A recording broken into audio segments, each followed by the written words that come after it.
Hello beautiful people.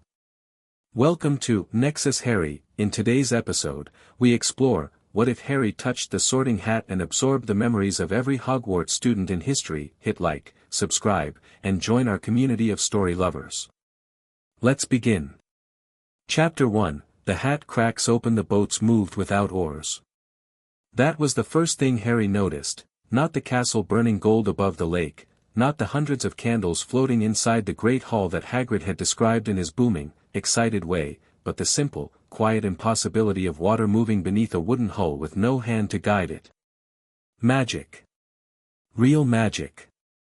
Not the strange things that had happened around him his whole life, the hair growing back, the glass disappearing at the zoo, but intentional magic, old magic, magic that had been doing this same job for 1,000 years and knew exactly how. He sat in the boat with Ron Weasley, who was pointing at the castle and saying something Harry couldn't fully hear over the wind, and a girl with very bushy hair who had introduced herself on the train and then immediately begun explaining the history of the Hogwarts founding, all 4 founders, their temperaments, their areas of magical specialization, and the general architectural timeline of the castle as if she were worried someone might quiz her on it before they arrived. Harry had listened to about half of it. The rest of his attention had been on the water, and the way the surface seemed to breathe. He was nervous. He knew he was nervous because his hands were cold even though the night wasn't particularly cold, and because he kept thinking about what would happen if he couldn't do magic when they asked him to. What if the accidental magic didn't translate? What if it was just something that happened to him, not something he could make happen? He'd read all his books twice on the train, well, skimmed them, actually, because reading had never come easily and the words in the spellbooks kept doing that thing where they slid sideways if he looked at them too long, and none of it had made him feel more prepared. Ron had said there was a test. What kind of test? He still didn't know. Ron had gotten uncomfortable when pressed. Then the boats bumped against stone, and Hagrid herded them all through an enormous door, and a woman named Professor McGonagall met them in an antechamber with the specific energy of a person who had been doing this for 30 years and had never once found it less exhausting. She explained that they would be sorted into houses. She left. A gang of ghosts floated through the walls and caused chaos. She came back. She opened the doors to the great hall. Harry walked inside and forgot, for a moment, to be nervous. The ceiling was the sky, or not the sky, but something that had learned to imitate the sky so perfectly that the distinction stopped mattering. Stars, thick and silver, scattered across black. 4 long tables filled with students who all turned to look at the new first years with the collective expression of people watching something they had watched before and still enjoyed. Harry moved with the group without thinking, his eyes on the ceiling, wondering distantly how it worked. What spell could sustain something like that indefinitely? Who had first, a stool? A threadbare, ancient hat. Professor McGonagall unrolled a scroll and began calling names. Harry watched the sorting with more interest than he'd expected. The hat would sit on a student's head, sometimes for 30 seconds, sometimes for barely 3, and then it would open the tier along its brim and shout a house name. Hermione Granger, the bushy-haired girl from the boat, went to Gryffindor immediately and walked to the table with her chin up and her shoulders set like she'd been expecting exactly that. Neville Longbottom, a round-faced boy who'd been quietly terrified since the moment they'd stepped off the train, sat under the hat for almost a full minute before it shouted Gryffindor, and Neville's relief was so visible that Harry almost laughed. Ron Weasley went in about 4 seconds, Gryffindor, like the hat had known before it touched him. Potter, Harry. The great hall went quiet in a completely different way than it had gone quiet for anyone else. Harry heard the whispers, Potter, the scar, is that him, moving through the room like a current, and he kept his face neutral the way he'd learned to keep it neutral at the Dursleys when he didn't want to give Dudley the satisfaction. He walked to the stool. He sat down. McGonagall lifted the sorting hat, and Harry had one last clear thought, please just put me somewhere, anywhere, I don't care. And then the brim came down over his eyes and the world went dark. Ah! The voice was inside his skull, dry and ancient and unexpectedly warm, like old paper left in the sun. Harry Potter. I wondered when I'd meet you. Harry sat very still, You know who I am. I know who everyone is. That's rather the point of me. But you're different, aren't you? You have something in you that doesn't quite belong to you. Harry didn't know what to say to that. He thought of the scar. He thought of the way dreams sometimes came to him that didn't feel like his dreams, cold voices, green light, laughter that made his teeth ache. Yes, the hat said. That. I've been sorting students for 1,000 years, Harry. I've seen dark magic in all its forms. What's in your scar, I recognize it. I've touched it before, in the memories of a boy sorted 50 years ago who carried something similar, briefly. A fragment. A splinter of someone else's soul lodged in the wound. What does that mean? It means, the hat said, and its voice shifted into something careful, something almost cautious, that you have a door in your mind that normally should be closed. The question I find myself facing, and forgive me, I've never had to face this question before, is what to do about it. Harry felt something then.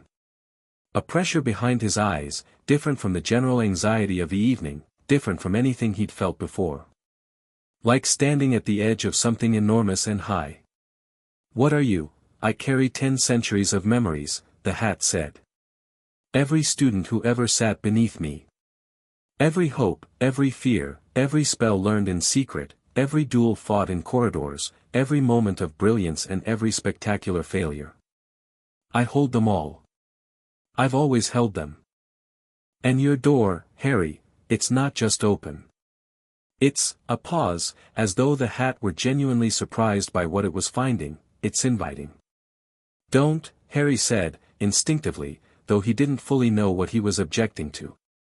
I don't think, the hat said slowly, that I have a choice. I'm sorry. This has never happened. But I can feel it happening and I can't. The pressure behind Harry's eyes became a roar. It wasn't pain, exactly. It was volume. Like every radio station on Earth playing simultaneously, like 10,000 conversations erupting at once, like being dropped into the middle of an ocean that was made not of water but of lives. He felt a girl in 1643 crying in a Ravenclaw dormitory over a letter from home. He felt a boy in 1891 casting lumos for the first time and laughing like he'd invented fire. He felt a Slytherin student in 1942 making a choice in a dark corridor and the shame that followed him for the rest of his life. He felt duels, and classes, and funerals, and first kisses behind the greenhouses, and last days before graduation, and the particular bittersweet ache of leaving a place that had made you. Thousands of voices. Tens of thousands. Harry gripped the sides of the stool and held on. He thought, very clearly, I am Harry Potter. I am 11 years old. I grew up in a cupboard under the stairs and I have never had a friend who lasted more than one school year and I like flying even though I've only done it once and I want to be a wizard. I am Harry Potter. He said it to himself like an incantation, over and over, a fixed point while everything else moved around him. I am Harry Potter. I am Harry Potter. The flood slowed. Then it settled. Not gone, nothing like gone, but sorted, the way you might sort a library that had been thrown into chaos, shelving things roughly in the right places so you could at least move through the room. The hat was quiet. You held, it said finally, and there was something in its voice that might have been awe. Harry let out a shaky breath. In the real world, he realized, no time had passed. The great hall was still silent, still watching. It probably felt like a long sorting to everyone watching. Maybe 90 seconds. What did you do to me? What your scar allowed, the hat said, and it sounded genuinely sorry. I didn't intend it. I've never done it before. It was, the connection formed faster than I could prevent it. You have every sorting, Harry. Every memory I hold. I don't know what that means for you. I don't know what a human mind does with that much, I'm sorry. I am genuinely sorry. Harry sat with that for a moment. Then, am I going to go insane? You didn't. You held. That tells me something significant about what you're capable of. Will I remember all of it? I think, the hat said, that you'll remember what you need to, when you need to. The mind is adaptive. Particularly yours. Okay, Harry said. Then, Gryffindor. I was going to say, Gryffindor, Harry said again, and this time it wasn't a question. A pause. And then, almost amused, yes. Gryffindor. The hat opened its brim and shouted the word, and the Gryffindor table erupted. Harry stood, removed the hat, he felt the connection sever, clean and sharp, like a door closing, and walked to the table. He sat down across from Ron, who was grinning, and next to a pair of identical boys who immediately began congratulating him in the specific way that very funny people use congratulations to begin getting to know someone. Harry smiled back at all of them. Inside, he was standing in the middle of a library the size of a universe, very carefully not breathing too hard. That night, after the feast, which Harry barely tasted, too busy managing the strange doubled sensation of recognizing the great hall from the inside of memories that weren't his, like watching a familiar film set from behind the camera. The first years were led up to Gryffindor Tower by a prefect named Percy Weasley who bore a significant family resemblance to Ron and apparently took his prefect responsibilities extremely seriously. Harry climbed the stairs and let the voices of the other students wash over him without sticking. He was learning to do that, learning, quickly, because the alternative was standing still in the middle of a corridor with his eyes glazed while 700 years of students walked through the same space around him like ghosts. He recognized staircases that had moved. He recognized portraits whose occupants had changed between paintings. He recognized the exact spot on the fourth floor where, in 1887, a third-year Hufflepuff student named Marcus Webb had discovered that he had a talent for wandless transfiguration, and the memory of that discovery came to Harry so vividly, the shock, the fierce private joy, the careful concealment, that he had to stop walking for half a second. "You all right?" Ron asked, dropping back beside him. "Yeah," Harry said. "Just tired." "The feast was brilliant," Ron said. "Did you have the chicken?" The chicken was, he made a sound that suggested the chicken had been a formative experience. Harry laughed despite himself. "I think I missed the chicken." "You missed Harry, it was right in front of you, how did you? I'll get it next time." Ron looked at him with the expression of someone who was genuinely concerned about his priorities, and Harry found that he liked Ron Weasley. The liking was clean and uncomplicated, the way liking people rarely was in Harry's experience. Ron wasn't performing anything. He was just there, warm and slightly ridiculous and real. The dormitory had 5 beds with red curtains and a window that looked out over the grounds toward the lake, which was black and still in the moonlight. The other 3 boys, Seamus Finnegan, Dean Thomas, and Neville Longbottom, were already sorting through their trunks and comparing notes on the evening. Seamus had strong opinions about the enchanted ceiling. Dean wanted to know more about Quidditch. Neville had placed his toad, Trevor, in a small glass tank on his bedside table and was speaking to it in a low, reassuring voice. Harry sat on his bed and was quiet, which was not unusual for him, and let them all talk around him. In his mind, the library settled. He didn't call it up deliberately, he just let it exist, the way you can be aware of a large room without actively inspecting every shelf. 10 centuries of students. Every house. Every era. Names he recognized from his books, names he recognized because they were in his books, because the people who'd written those books had sat in this castle and had a first night that felt like this one. Strange and enormous and full of potential. He could feel the weight of it, the sheer accumulated experience of everyone who had ever arrived here as a child and become something larger. He thought about what the hat had said. A fragment of someone else's soul lodged in the wound. He didn't pursue that thought all the way to its end. Not tonight. Instead he changed into his pajamas, got into bed, and pulled the curtains closed, and listened to his dormitory mates slowly wind down, Seamus and Dean's conversation losing energy, Neville saying one final thing to Trevor, Ron's breathing evening out into sleep faster than Harry had thought possible, and he lay in the dark and did something he hadn't been able to do in years. He thought without fear. All his life, thinking had been dangerous. Thinking too much about the Dursleys made the anger spike and things broke. Thinking too much about the future made it feel impossible. But now he lay in the dark with 10,000 years of accumulated magic humming quietly in the back of his mind, and the fear that had lived in his chest since before he could name it, the fear of being small, of being powerless, of being at the mercy of people larger and meaner than him, that fear was quiet. Not gone. He wasn't naive enough to think it was gone. But quiet, the way of fire is quiet when you're sitting next to it and warm.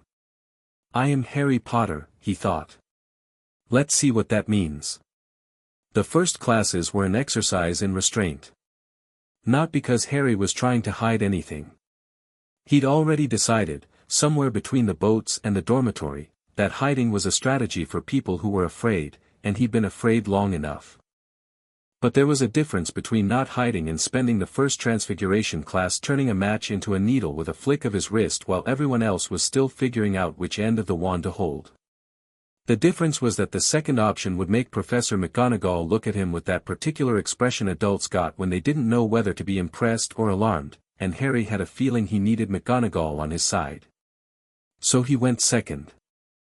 He let Hermione Granger go first, which she did, with the focused intensity of someone who had been mentally preparing for this moment since she'd gotten her letter, and he watched her match produce a faint metallic sheen but not quite complete the transformation, and he thought about the memory of a girl in 1962 who'd solved transfiguration by thinking of it not as changing an object but as persuading it, arguing it into becoming something else, because magic responded to intent more than mechanics. He touched his wand to the match and thought, persuasively, and the match became a needle so perfectly formed it could have been manufactured. McGonagall looked at it. Then at him. Then back at it. Perfect, Mr. Potter, she said, in a tone carefully engineered to be neither too impressed nor not impressed enough. She picked up the needle and held it to the light, then set it down again. 5 points to Gryffindor. Hermione Granger, seated beside him, looked at Harry's needle and then at her own partially transformed match and then at Harry, and her expression cycled through surprise, irritation, calculation, and curiosity in about 3 seconds. It was a very efficient face. How did you do that? She said quietly, while McGonagall moved on down the table. Thought about what the match wanted to become, Harry said. That's not in the textbook. The textbook says to visualize the end state and channel magical intent through the wand movement. The textbook's not wrong, Harry said. I just found a different angle. Hermione stared at him for a moment. Then she turned back to her match, and Harry saw her lips moving slightly, like she was having an argument with it, and 30 seconds later the match completed its transformation with a small, decisive click. She exhaled like she'd been holding her breath for an hour. Harry smiled at his desk. Charms with Professor Flitwick was its own kind of pleasure. Flitwick was tiny and enthusiastic and had, according to Harry's borrowed memories, been a dueling champion in his youth, which explained the controlled precision underneath all the cheerfulness. He taught Wingardium Leviosa with genuine joy, like a man who had been levitating feathers for decades and still found it delightful, and Harry thought that was one of the better things a teacher could be. Ron was struggling. The wand movement, swish and flick, kept coming out either too sharp or too loose, and the feather sat on the desk in front of him doing absolutely nothing while Ron's ears went red. Harry watched him for a moment. He could feel, at the edge of his library, a dozen different students from different eras who'd had trouble with exactly this spell, and the solutions they'd found, most of them involving adjusting the grip pressure, releasing the tension in the wrist, and the information was just there, available, like knowing where a book is on a shelf you've visited before. Try loosening your grip a bit, Harry said quietly. Right before the flick. Like you're letting go of it slightly. Ron shot him a skeptical look but tried it, and the feather rose 3 inches off the desk and hovered for a second before falling. Ron's face went through several emotions very quickly. How did you know that? Lucky guess, Harry said. From across the table, Hermione, who had been levitating her feather smoothly for the last 5 minutes, was watching this exchange with an expression that was no longer just calculating. It was something closer to fascinated. Harry was beginning to understand that Hermione Granger's respect was a rare and valuable commodity, and that she gave it very reluctantly, and that she was currently in the process of giving him some of it against her better judgment. He found he didn't mind. It was in the third day, though, that something happened that mattered. Defense against the dark arts. Professor Quirrell.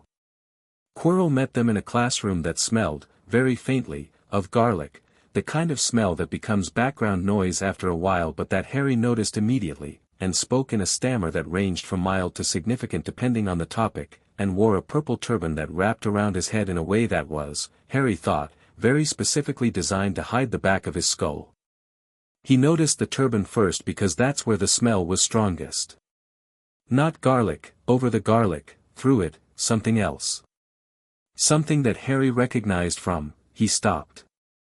Stood very still at the back of the room while the other students filed to their seats, and reached carefully into the library. There. A memory. Not one, several, students in 1940s, 1950s, who had encountered the early work of a wizard who called himself Lord Voldemort, or more accurately, who had encountered the remnants of his early experiments.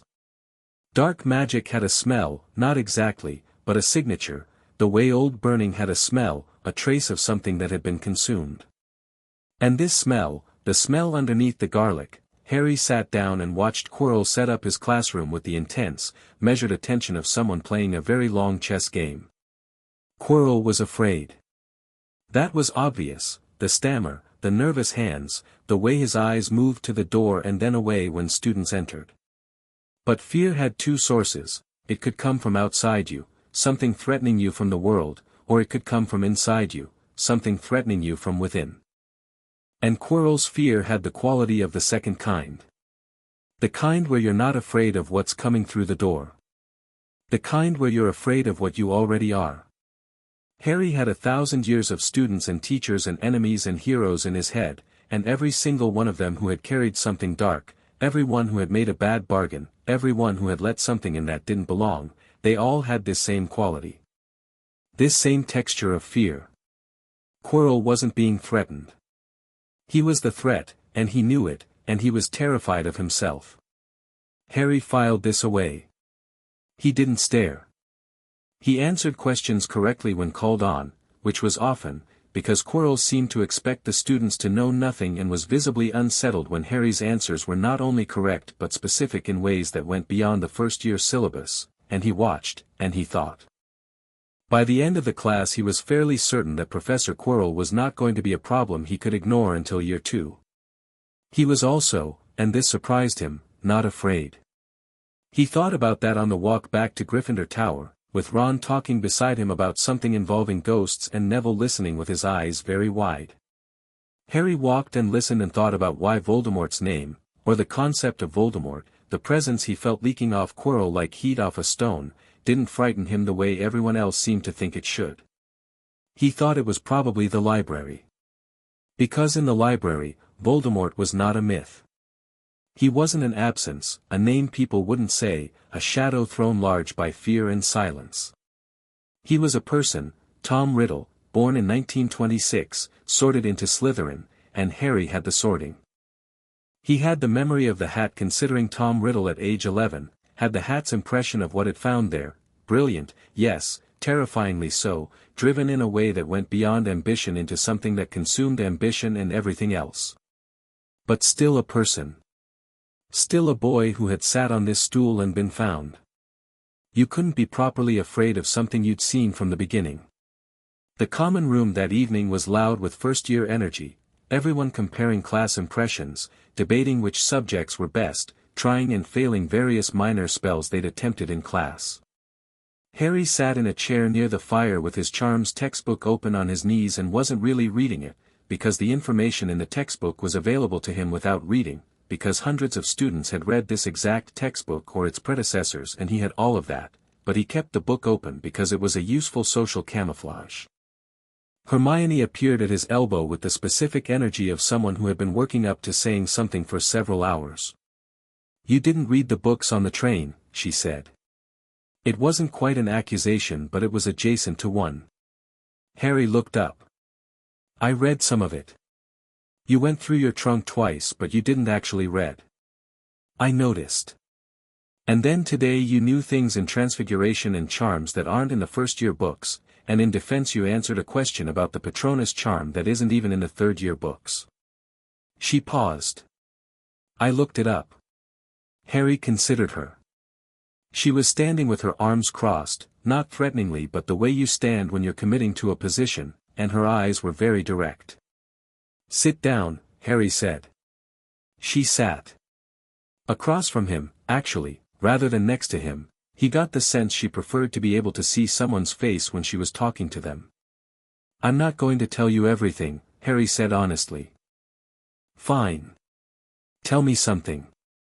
I learn differently than most people. I absorb things. Sometimes from unexpected places. He thought about how to explain it. You know how some people can hear a song once and then sing it back perfectly? Phonographic memory, Hermione said immediately. Right. But for magic. I can feel how spells work, not just what they are. When I watch someone cast, I understand the mechanics immediately. Hermione studied him. That's not a standard magical ability. It's not listed in any, no, Harry agreed. You're being deliberately vague. You're not wrong. She huffed, which on Hermione communicated something between frustration and reluctant respect. Are you going to get us in trouble? Probably, Harry said. Are you going to tell McGonagall about this conversation? She thought about it honestly, which he appreciated. No. But if you do something genuinely dangerous, I reserve the right to report it. Fair enough. She nodded, stood up, then paused. The transfiguration trick. Persuading it. That was genuinely clever, not just fast. Where did that come from? Harry thought of the girl in 1962, whose name was Rose Pemberton, who had written it down in the margin of her transfiguration textbook in small, neat handwriting. It isn't force. It's argument. Someone figured it out a long time ago, he said. I just remembered. Hermione went back to her table. Harry watched her sit down and immediately open 3 books simultaneously and start cross-referencing something with the energy of someone who had just been given a puzzle they were determined to solve. He went back to not reading his Charms textbook. Ron dropped into the chair Hermione had vacated, sprawling with the boneless ease of someone very comfortable in Gryffindor Tower. What was that about? She wanted to know how I knew things. What did you tell her? Not much. Ron considered this. Smart, he said, without any irony. Hermione's brilliant, but she'll try to figure you out. She'll keep going until she does too. She gets into things. He paused. Like a very determined terrier. I don't mind, Harry said. I think I need people who push back. Ron looked at him a bit strangely. You're a funny person, Harry. Is that bad? No, Ron said, easily and genuinely. It's just, most people who can do what you did in class today either show it off more or try harder to hide it. You just sort of, did it. Like it wasn't a big deal. Harry thought about 10,000 students sitting in their first classes, all of them at different stages of understanding what they were capable of. He thought about how many of them had spent their entire time at Hogwarts either boasting about their abilities or terrified of them. He thought about how many of them, looking back from the end of their lives, wished they'd just used what they had without making so much of it. It's not a big deal, he said. It's just what I can do. Ron thought about this for a second. Then he grinned, wide and red-headed and entirely sincere. Can you teach me that wrist thing? For Charms.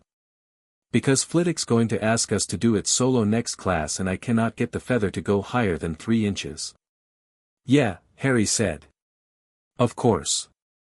He went to bed late that night, after the common room had emptied and the fire had burned down to orange, after he'd spent an hour helping Ron with the wrist mechanics of Wingardium Leviosa until Ron could get his feather reliably to the ceiling.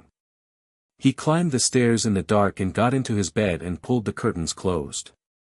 He lay still, listening to Ron's steady breathing, to the castle settling around him, stone, ancient stone, breathing like a living thing, and he let the library expand. Not looking for anything. Just, present in it. The way you sit in a garden not looking for any particular flower, just glad to be there. He thought about his mother. There was no memory of her, she'd never attended Hogwarts, hadn't been sorted, but there were professors who'd known her. He'd felt it today, in McGonagall's eyes. The recognition. Lily Evans. He'd get to that. He thought about his father.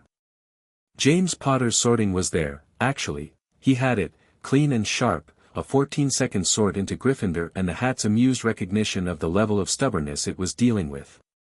His father had been so sure of Gryffindor that the hat had barely needed to try. The confidence, the hat had thought, of a boy who had never been told he might not be exceptional.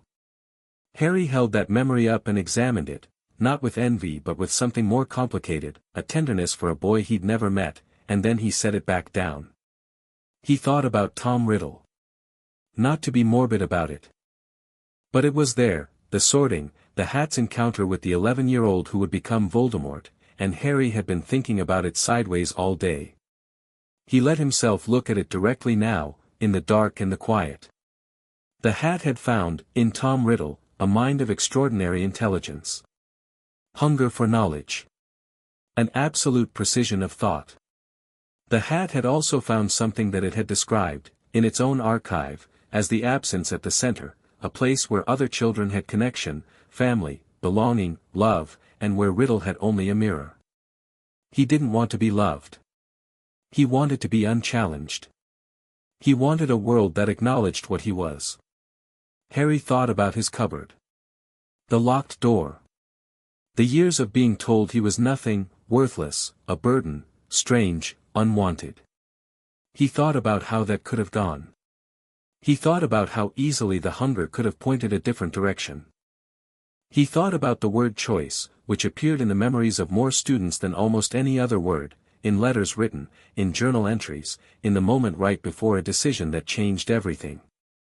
He closed his eyes. He was Harry Potter, age 11, lying in a Hogwarts bed on his first night, with the weight of 1,000 years settled into his bones like a second skeleton. He didn't feel small. He felt, for the first time in his life, exactly the right size. Outside, the lake was still. The castle breathed. And somewhere in the dungeons, behind a locked door that Harry already knew how to find, something waited that thought it was still the most dangerous thing in this building. Harry let himself smile in the dark, just slightly. Not even close. Chapter 2, 1,000 Wands. The owls arrived at breakfast. Harry had known they would. The library had plenty of memories of Morning Post, the flap and rush of wings above the hall, letters dropping into bowls of porridge, packages thumping onto the table, but knowing something from memory and experiencing it in person were, he was learning, entirely different things. The sound alone was extraordinary. 300 owls of every conceivable size and color filling the upper air of the great hall in a coordinated sweep, and then the sudden organized chaos of delivery, and the whole room shifting in temperature and mood the way a room does when everyone in it gets news simultaneously. He got nothing. He'd expected nothing. The Dursleys didn't write letters on principle, and he hadn't yet given anyone his address, not that anyone would have been writing to him. He watched Ron receive a lumpy package from a tawny owl that turned out to contain a note from his mother and a large quantity of homemade fudge, which Ron immediately divided in thirds and passed a portion each to Harry and Neville without being asked, as though sharing food were so fundamental to his nature that he did it before thinking. Neville got a small package that rattled, opened it, and made a sound of quiet devastation. "It's a remembrall," he said, holding up a glass ball about the size of a large marble. It was turning red in his palm. "My Gran sent it. It's supposed to help me remember things I've forgotten." "That's clever," Harry said. It's going red, Neville said miserably. That means I've forgotten something. But I can't remember what. Ron opened his mouth. Harry got there first. That's sort of a design flaw, he said, and the way he said it, not unkindly, just observationally, made Neville laugh instead of spiral further into the low-grade anxiety that seemed to be his natural operating state. Neville's laugh was surprised and genuine, and it changed his whole face. It really is, Neville said. Draco Malfoy materialized at Harry's shoulder with the unhurried ease of someone who had spent his entire life moving through spaces that organized themselves around him. He had two larger boys behind him, Crabbe and Goyle, who Harry had sorted mentally into the category of architectural features rather than people, because they were mostly useful as walls. Is that a remembrall? Malfoy said, to Neville, in the tone of someone identifying something slightly pathetic. Harry didn't look up from his porridge. Yes, Neville said, in the tone of someone bracing for impact. My mother was considering getting me one, Malfoy said, but apparently they're mostly bought by people who can't retain information through ordinary means. Mental deficiency, essentially. He picked up the remembrall from Neville's hand with a smooth, practiced motion, the gesture of someone used to taking things, and examined it with the affected boredom of a collector appraising something worth less than the trip to look at it. Harry set down his spoon. He didn't stand up. He didn't raise his voice. He just turned and looked at Malfoy with the specific quality of attention you give something that has become a problem you're now going to resolve. Put it down, Harry said. Malfoy looked at him. The practiced boredom flickered, just briefly, just for a second, because Harry's tone hadn't been a request and it hadn't been aggressive and it hadn't been the tone of a first-year talking to someone who had grown up knowing he was important. It was flat and quiet and certain, and certainty was, Harry had found, far more unsettling to people like Malfoy than anger. I'm just looking at it, Malfoy said. I know, Harry said. Put it down. Around them, the immediate vicinity of the Gryffindor table had gone quiet. Ron had stopped eating. Hermione, 3 seats down, had looked up from her book. The twins, Fred and George, were watching with the alert, interested expressions of people who appreciated quality entertainment. Malfoy set the remembrall down. He set it down smoothly, in a way designed to look like his own decision, but he set it down. Then he looked at Harry with eyes that were recalculating, doing the kind of rapid social arithmetic that people like Malfoy were trained from birth to perform. You're Harry Potter, he said, as though this were relevant information he'd only just processed. You know who I am, Harry said. You tried to introduce yourself on the train. He went back to his porridge. You said Hermione looked like she'd come from the wrong sort of family. You said Ron's family was poor. Then you said you could help me make the right kind of friends. He took a bite. I think you may have misjudged the pitch. The silence around them had spread further. The twins were no longer pretending not to watch. Malfoy's face went through a sequence of emotions, surprise, irritation, the specific humiliation of having a carefully rehearsed social routine dismantled in front of witnesses, and landed on a cold composed blankness that was his version of a controlled reaction. You'll find, he said quietly, that in this school, who your friends are matters. I agree completely, Harry said, and his voice was pleasant. So I'm being selective. Malfoy left. He didn't storm off, he was too controlled for that, but he left, and Crabbe and Goyle followed him, and the table breathed again. Ron let out a long, slow exhale. Bloody hell, he said. Language, Hermione said automatically, from 3 seats away, then, though honestly. She looked at Harry. You remember the train conversation word for word? Tend to, Harry said. Neville was holding his remembrall in both hands, very carefully. Thanks, he said. Don't mention it, Harry said. Also, the remembrall. It went red because you forgot your robe. Neville looked down. He was in yesterday's jumper. His expression shifted through several stages. Oh no, he said, and bolted from the table. Ron watched him go. How did you know that? He mentioned last night he wasn't sure he'd packed enough. Harry stood and picked up his bag. Come on, we've got charms. Charms, that morning, was Wingardium Leviosa solos.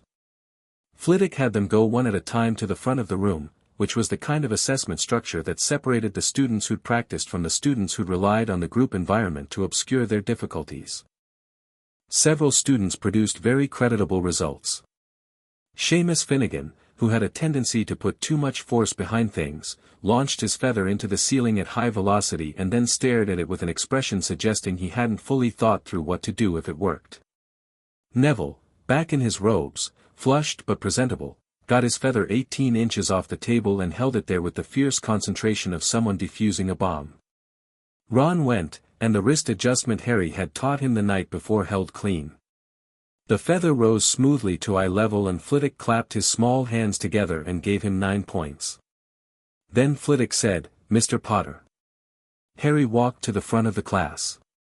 He held his wand and looked at the feather, small, white, sitting on the table with no opinion about what happened to it, and thought about all the ways you could lift something.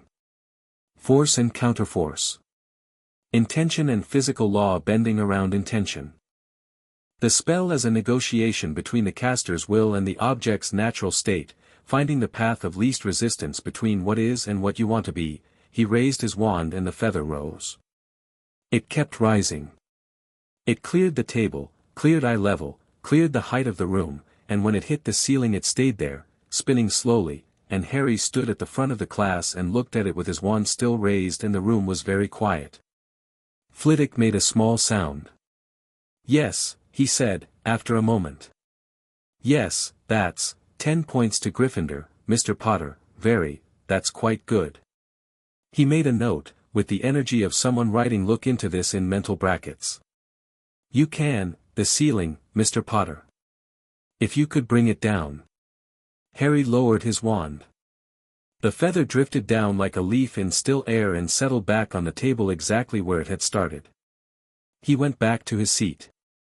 Hermione, beside him, was staring at the ceiling where the feather had been. "That was showing off," she said. "Was it?" Harry said. "Flitwick asked us to levitate the feather.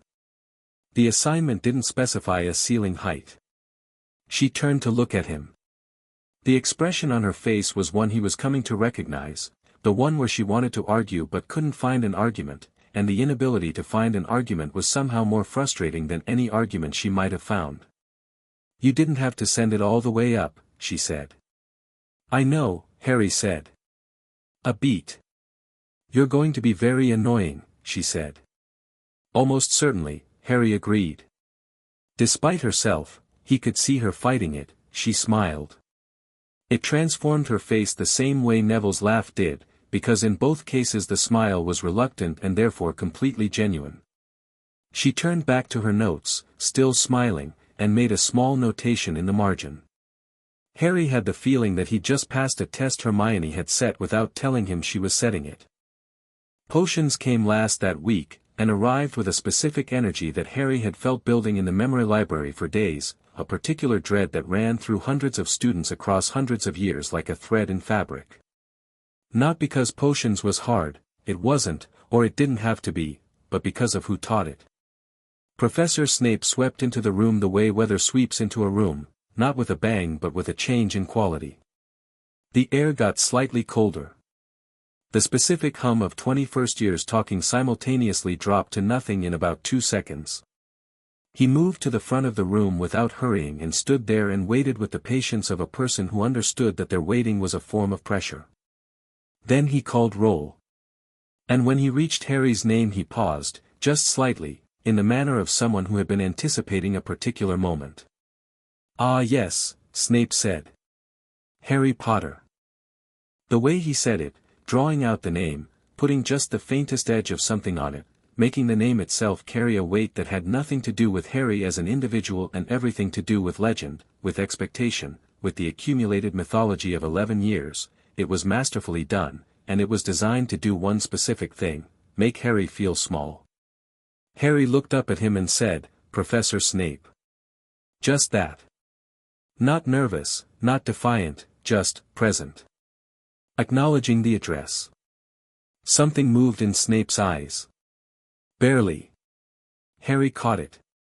Snape launched into his introduction to potions, the subtle science and exact art, and it was honestly one of the best pieces of teaching Harry had encountered so far, the information dense and poetic at once, the kind of introduction that should have made first years lean forward.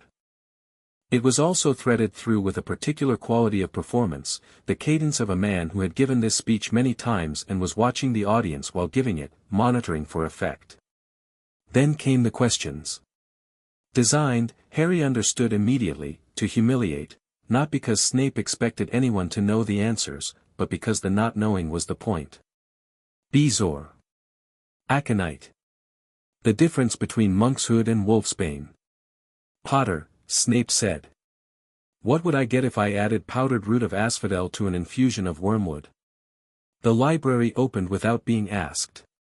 Draft of Living Death, said something very old in the back of Harry's mind, and underneath it a context that only someone with very deep potions knowledge would know. In Victorian magical tradition, asphodel was associated with grief for the dead, wormwood with absence and regret, and the combined symbolism was, Harry filed this for later. Draft of Living Death, Harry said.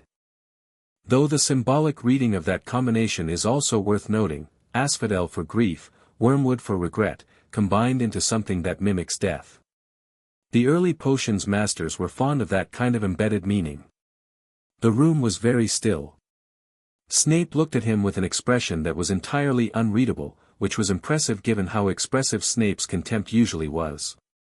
Harry had the sense of watching a man recalibrate. Where would you look, Snape said, without inflection, if I told you to find me a bezoar? Stomach of a goat, Harry said. It neutralizes most poisons. They were used in aristocratic circles in the Middle Ages for exactly that reason, poison being something of an occupational hazard in that environment. And what, Snape said, is the difference between monkshood and wolfsbane? There isn't one, Harry said. Same plant, different common names. The third name is aconite. All three refer to aconitum, highly toxic in its raw state, useful in diluted form for several calming and numbing potions, and historically associated with Hecate, actually, in some Muggle traditions, though the magical tradition tends to downplay the folkloric connections. Silence.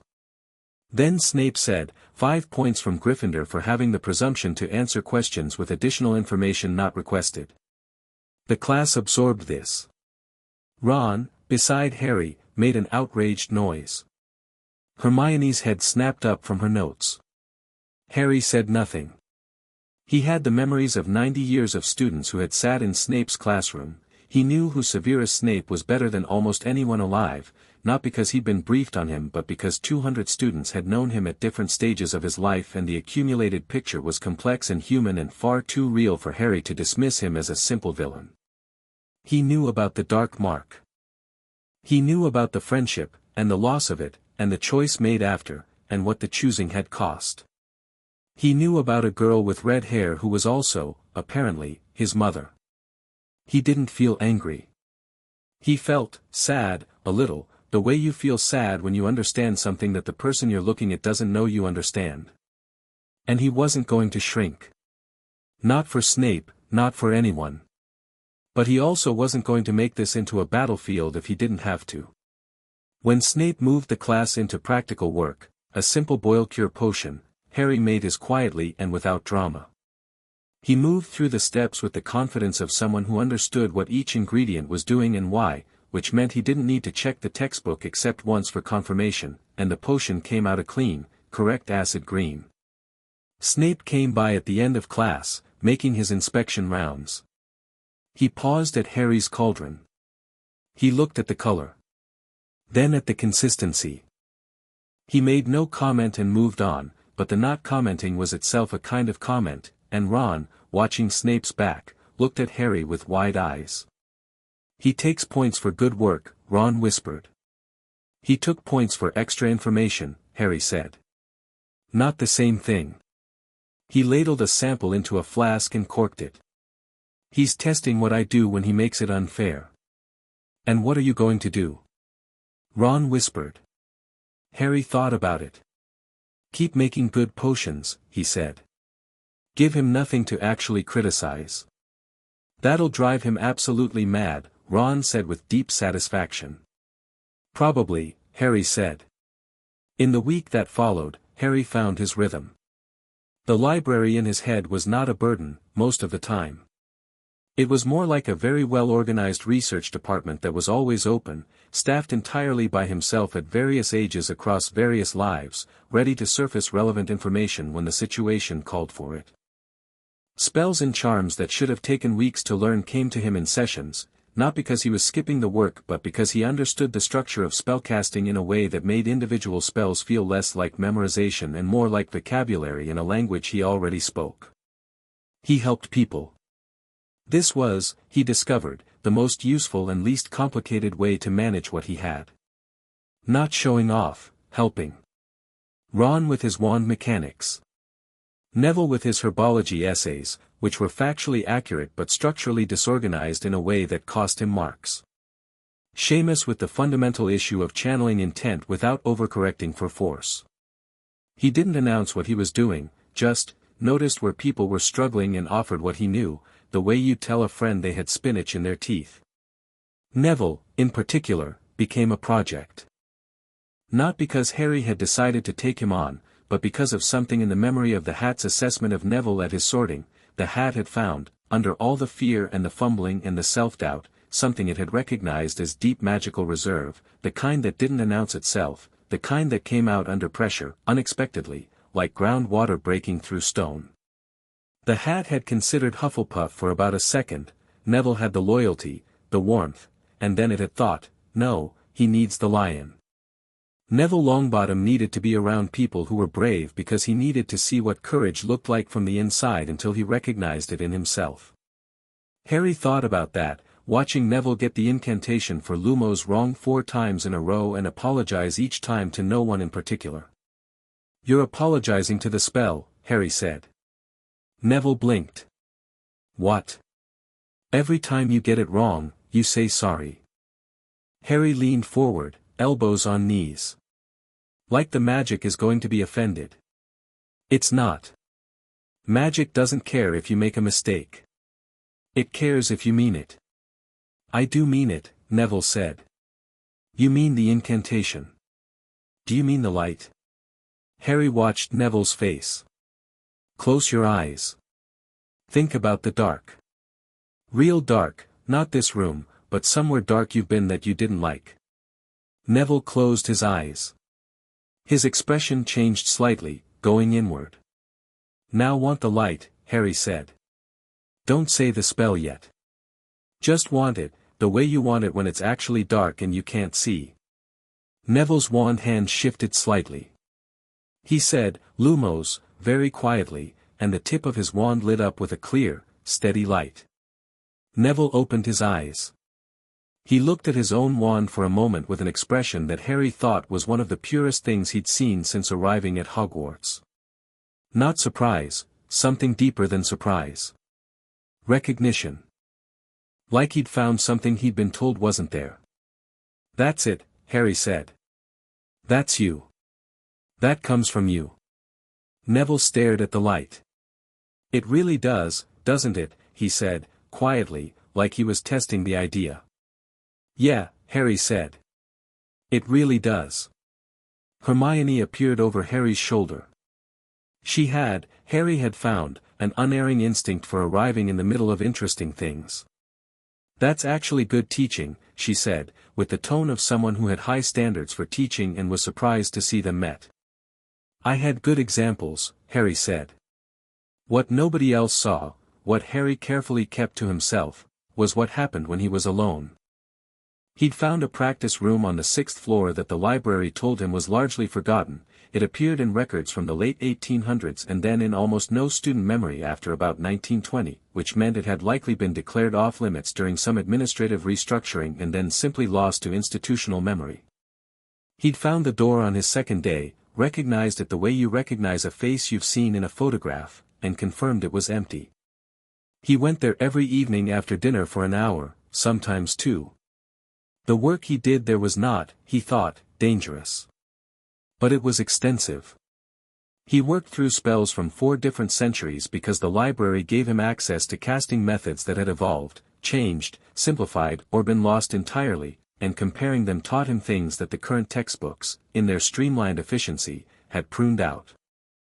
He worked on wandless casting. He'd found 17 students across the school's history who had developed meaningful wandless ability, and the through line between them wasn't raw power but a specific quality of directness, will without interface, and by the end of the first week he could cast Lumos wandlessly, which meant the magic was responding to him specifically rather than the wand as intermediary.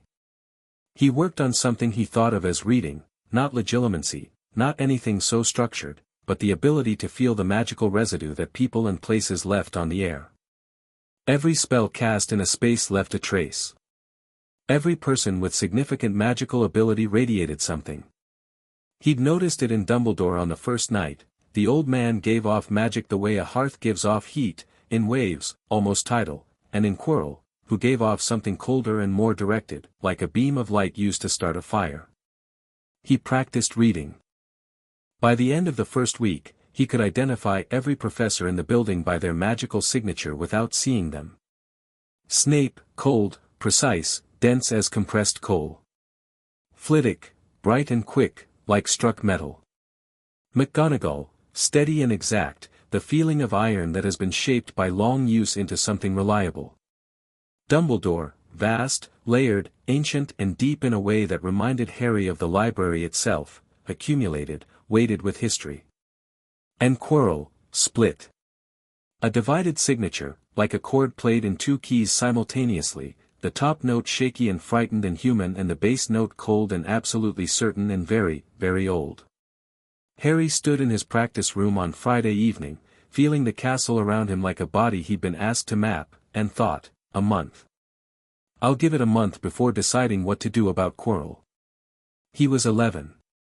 He had time. Outside the windows the grounds were purple with evening, the forest at the edge of the lake rising dark and dense, and the castle lit up from within like a lantern. Harry stood in his forgotten room with his wand in his hand and felt, with a clarity that surprised him, that he loved this place. Not the Hogwarts of his imagination, not the Hogwarts of a child who'd grown up in a cupboard dreaming about somewhere he belonged. He loved this Hogwarts, the actual one, complicated and drafty and politically tangled and full of people who were trying and sometimes failing at the same things people had always tried and failed at in these halls. He loved it because he knew it. Because he'd been here before, 10,000 times, and every time it had been worth coming to.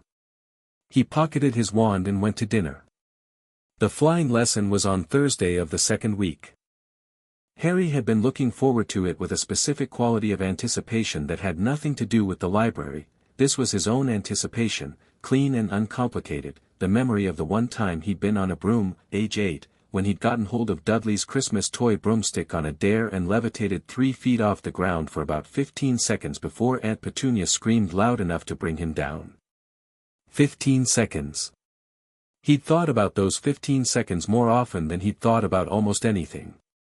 They went to the grounds in the pale, cool morning air, assembled alongside the Slytherin first years, and stood beside their school broomsticks, which were old and slightly battered and smelled pleasantly of wood and old magic. Madame Hooch explained the mounting, the hovering, the basic directional commands. She had sharp yellow eyes that missed nothing and the no-nonsense energy of someone who had been dealing with first years on brooms for a very long time and had heard every possible variation on, "It wasn't my fault." She went down the line checking grips and positioning. Harry said, "Up," and his broom smacked into his hand with immediate, almost aggressive enthusiasm, like an animal recognizing its handler. He didn't look at the other brooms. He looked at the sky. Madame Hooch hadn't finished her safety briefing when Malfoy's voice cut across the cold air with the specific timing of someone who had been waiting for an opportunity. "Longbottom," he said. Is that a remembrall?" He'd spotted the glass ball that Neville had apparently brought to the lesson, tucked into his robes, and his voice had the quality of someone who had not forgotten the breakfast interaction and had been patient enough to find a better moment. Neville turned, slightly defensive. "Yes." Malfoy reached over, and Harry moved. Not fast, not dramatically. He just stepped into the space between Malfoy and Neville with the ease of someone who had done this kind of thing 1,000 times, which in a sense he had. He didn't touch Malfoy. He just stood there, and his presence in that space was, apparently, sufficient. Malfoy stopped. "We're about to have a flying lesson," Harry said pleasantly. "Maybe focus on that. This isn't your business, Potter." "Neville's in my house," Harry said. "Everything about Neville is my business." Neville made a small sound beside him that might have been gratitude or might have been mortification, possibly both. Malfoy stared at Harry for a long moment, doing that recalculation again. Harry could see it, trying to find the angle, the social position, the threat that would work, and not finding it. What he was encountering in Harry was something he genuinely hadn't encountered before, which was someone for whom Malfoy's social arsenal had no purchase. Intimidation didn't work because Harry wasn't afraid of him. Status didn't work because Harry didn't want anything from him. Family name didn't work because Harry had the family memories of 200 Slytherins and knew exactly what the Malfoy family history looked like from the inside. Madame Hooch's whistle ended the standoff before it resolved. "On your brooms." Harry mounted and kicked off and the ground fell away and the cold morning air came up hard around him and every thought in his head went quiet. He'd been right about those 15 seconds. The broom under him was old and a bit sluggish and wanted to pull left, and Harry corrected for this instinctively within the first 30 feet, adjusting his balance and grip and the subtle forward lean that told the broom what he wanted without forcing it. He stayed at the assigned 15 feet because Hooch had said 15 feet and he respected Hooch, but he felt what was above him, more air, more height, the whole enormous sky, and he thought later, and the broom seemed to understand. He looked around. Ron was grinning widely, hair whipping back, the total and complete joy of someone who'd grown up flying and hadn't been on a broom in too long. Hermione was focused, moving through it methodically, correct if not graceful. Neville was white-knuckled at about 12 feet, jaw set, staying on, which Harry thought required more courage than anything else he'd seen today. Malfoy, nearby, had the fluid ease of a born flyer, and he knew it, and the knowing of it made him slightly stupid. He reached into his robes and produced Neville's Remembrall, had taken it without anyone seeing, sleight of hand, the old trick, and called out, "I think I'll put this somewhere for Longbottom to find." Maybe at the top of the, he went up. High. 30 feet, 40, climbing above the lesson with the glass ball in his hand and the smirk of someone who had just made himself unchallengeable. Hooch had her back turned, helping another student. Harry looked up at Malfoy. He felt the height, felt the trajectory, felt the precise angle of the throw if Malfoy were going to go toward the forest. He rose. He'd been at 15 feet. He went to 50 in about 2 seconds, the old broom making sounds of slight protest but doing it because he told it to, and the speed and the height and the cold hit him like cold water and everything in his library went quiet and he was just himself, Harry, on a broom, in the air, for the first time. Malfoy turned, saw him, and his smirk faltered. "Give it back," Harry said, simply. "Or what?" Malfoy said. He was genuinely uncertain now, but performing certainty, the way people do when the performance is the last thing they have. "You'll, what, exactly, Potter?" "Hooch'll see you up here and you'll get expelled," Harry said. "I don't think so. Give me the Remembrall, Malfoy." Malfoy threw it. Sideways and down, toward the castle wall, the throw of someone who didn't want to give it but couldn't hold it, and Harry was already moving before the ball left Malfoy's hand, already reading the arc, the trajectory, the spin, the way a glass sphere the weight of a Remembrall falls differently from a bludger, and he went after it with everything the old broom had, and he caught it. 10 feet from the ground. One hand, extended. He pulled up smoothly and landed on the grass and stood there with the Remembrall in his hand while the rest of the class stared at him and the sky above was very quiet. Madame Hooch spun around. Her yellow eyes took in the scene, Harry on the ground, broom still in one hand, Remembrall in the other, altitude approximately 0, and processed it with the professional speed of someone who had seen everything. "Mr. Potter, she said. I'm sorry, Harry said. The remembrall was thrown and I went after it. I land well. He held up the glass ball, which was faintly pink, something forgotten, not urgently, and turned to Neville. Yours. Neville took it with slightly shaking hands. Hooch looked at him for a long moment. Then she looked at the sky where he'd been. Then back at him.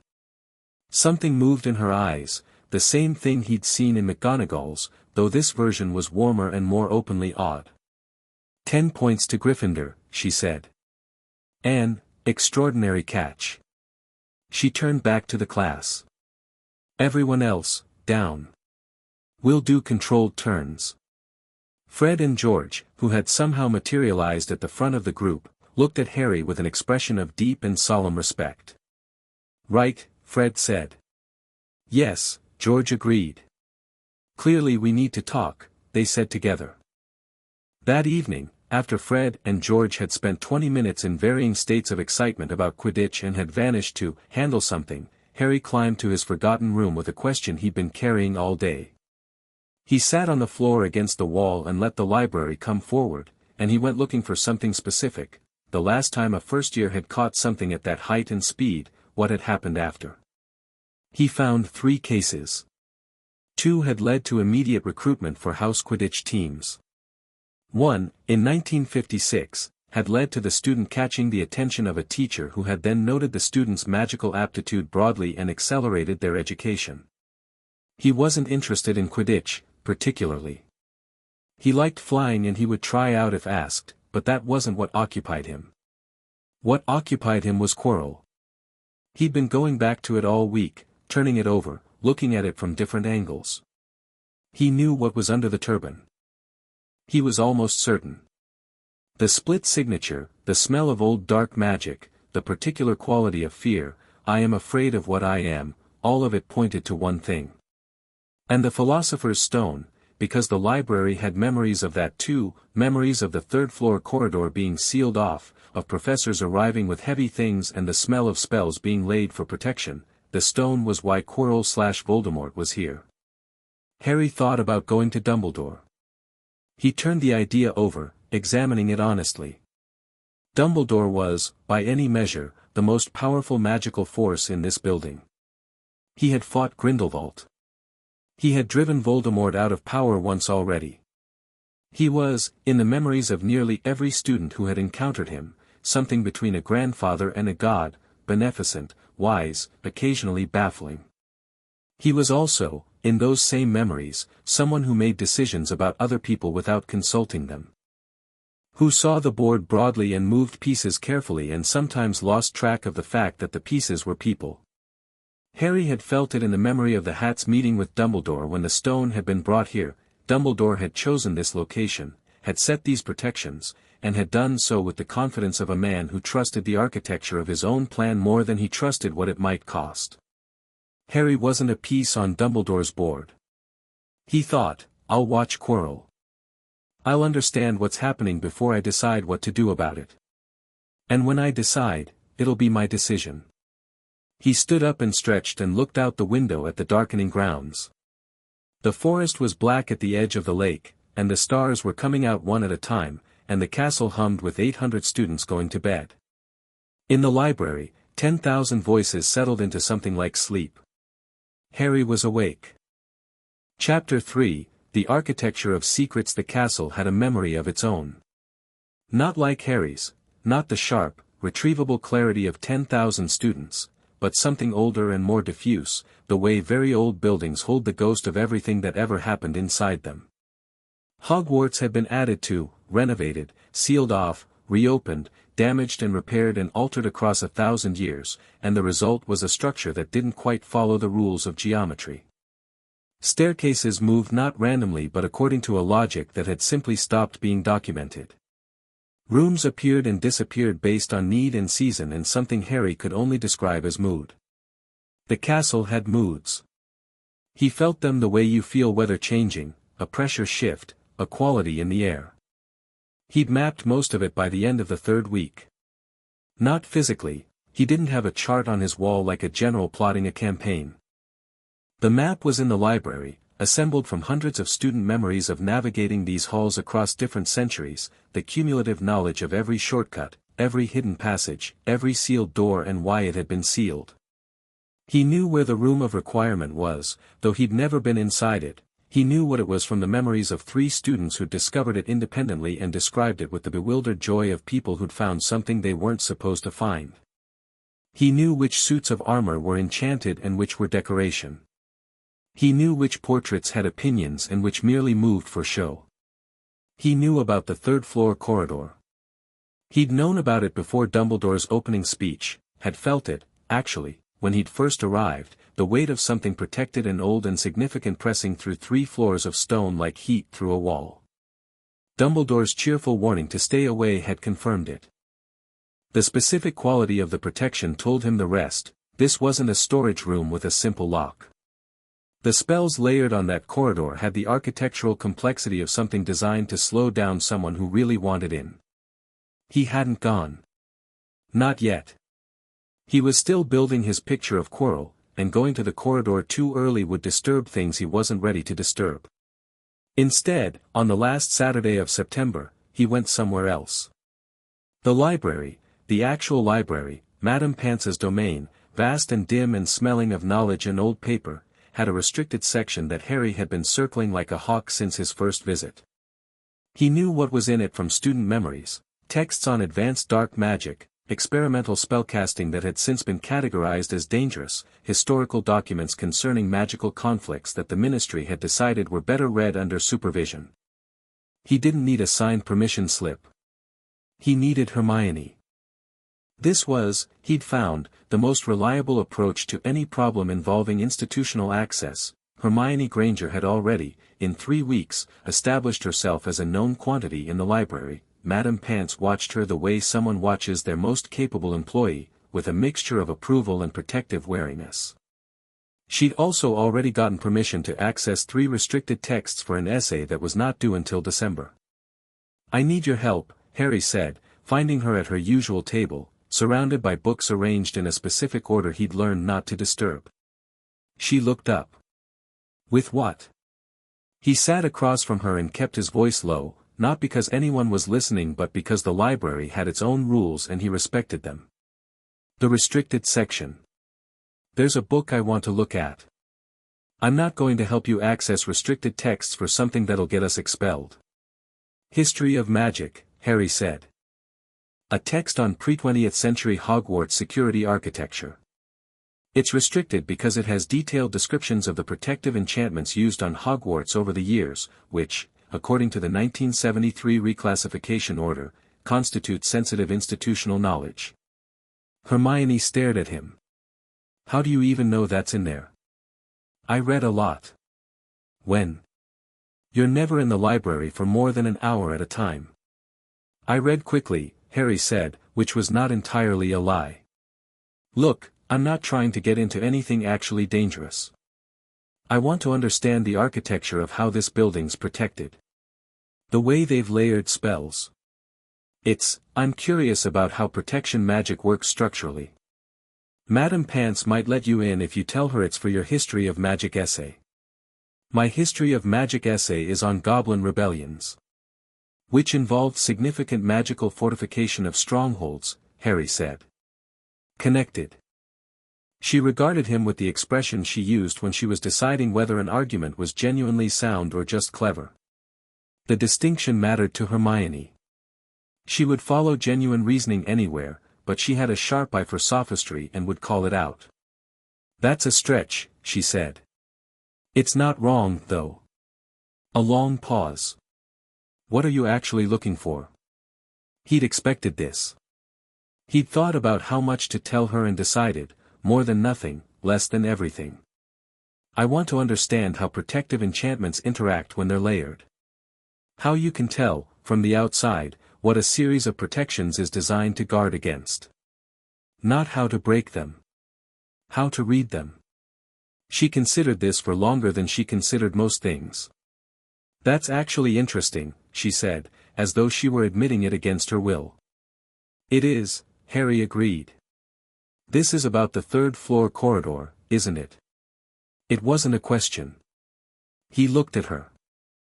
"You've been looking at it every time we pass," she said. "You have this, you get very still when something interests you, like you're trying not to let it show. But you get still. And every time we come near the third floor you get still." He hadn't known she'd noticed. He recalibrated his understanding of Hermione Granger upward by a further increment. "Yes," he said. "But not to get in. To understand what's in there." Dumbledore said, "I know what Dumbledore said." He said it calmly, without dismissal, because he meant it without dismissal. He respected the warning, he just didn't think Dumbledore's warning was the whole truth. "I'm not going to do anything stupid. I just want to know what we're dealing with." "We," Hermione said. "You're already involved," Harry said. "You're going to keep noticing things and asking questions, and I'd rather you do that with information than without it." She looked at him for a long moment with those very direct eyes. "You're not what I expected," she said. "I thought you'd be, I don't know. I read about you. The books. The articles." She paused. "They make you sound like a symbol more than a person." "I'm a person," Harry said. "I know." She closed her books in a specific order, the same order she'd opened them in when she came back, and stood. "Come on. I'll talk to Madame Pants." The book was called Defensive Architecture in British Magical Institutions, 1000 to 1900, and it was large, green-covered, and smelled of a specific enchantment Harry recognized from the library as a preservation charm over a century old. Madame Pants had given Hermione access with a pointed look and the instruction that it did not leave the reading room, and Harry and Hermione sat side by side at the table nearest the window and went through it together. Or rather, Hermione read it and Harry absorbed it, and they had a running discussion at low volume that was, Harry thought, one of the more genuinely enjoyable academic experiences he'd had, which was saying something given that he'd technically been doing this for 1,000 years. "Layered protection," Hermione murmured, running a finger along a passage. "So the theory is that each protective enchantment should be calibrated to defeat a different type of approach, not just a different strength of approach." "Right," Harry said. "So you can't just be powerful enough to break through, you have to be diverse enough to answer each layer on its own terms." "Which means," Hermione said, thinking aloud, "that whatever's in the third-floor corridor is protected by at least, how many layers would you use, for something genuinely important, depends on what you're afraid of," Harry said. "If you're worried about a very powerful single attacker, you go depth, lots of layers, each complicated. If you're worried about multiple attackers with different abilities, you go breadth, different disciplines, each requiring a different skill set to overcome." Hermione looked at him. "How do you know this?" "The book," Harry said, pointing at the passage that did, actually, support this. She followed his finger, read the passage, made a note. "So whoever set the protections on the third floor, went breadth," Harry said. "I can feel it." She looked up sharply. "You can feel it?" He hadn't meant to say that. He thought about walking it back and decided against. Hermione was not going to be managed, and she wasn't going to drop it, and honestly she'd already figured out more about him than most people twice her age. "I can sense magical signatures," he said. "The protections on the third floor have at least 5 distinct signatures. Different casters, different disciplines. That's not accidental. Someone designed it that way." Hermione was very still. "That's not a standard ability." "No." "How, not now," Harry said.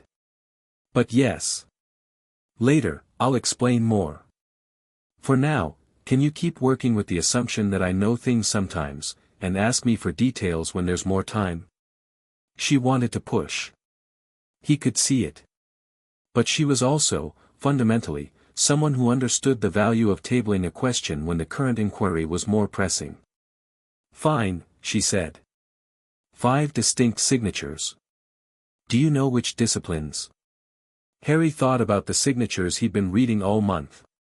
Charms, very complex, interlocking. Herbology, that surprised me, but there's something growing in there, something that's been growing for decades. Enchanted creature, possibly, I can't tell from a distance. Chess. He paused. Something chess-related, which is strange. Wizard chess, Hermione said immediately, already reaching for a different book. There are references to enchanted chess in Muggle detection bypassing, the idea that a sentient game creates a different kind of magical barrier than an object or a spell, because the rules of the game are a form of protection in themselves. And something I don't recognize, Harry said. The fifth signature. Older than the others. Older than the building, almost. Whatever it is, it wasn't brought here, it was already here, or it was created here long ago. Hermione sat back. She was doing the thing where she processed rapidly, her eyes slightly unfocused, making internal connections. The Philosopher's Stone, she said quietly. Harry looked at her. She looked back at him. I read about Nicholas Flamel last summer. I wasn't even looking for it specifically, it was in a footnote in Great Wizarding Events of the 20th Century, the stone is real, Harry. It creates the elixir of life. If someone wanted to steal it from Flamel, moving it to Hogwarts would make sense. Dumbledore is the most powerful wizard alive and his school is the most heavily protected magical building in Britain. She paused. And if Voldemort, if he wanted to, come back properly, Harry said. Yes. The word sat between them. Not the name, Harry had said Voldemort's name easily since the night of the sorting, because fear of a name was something he'd never quite managed to develop given that he'd had far more concrete things to fear in his life, but the concept of it. The real danger of it.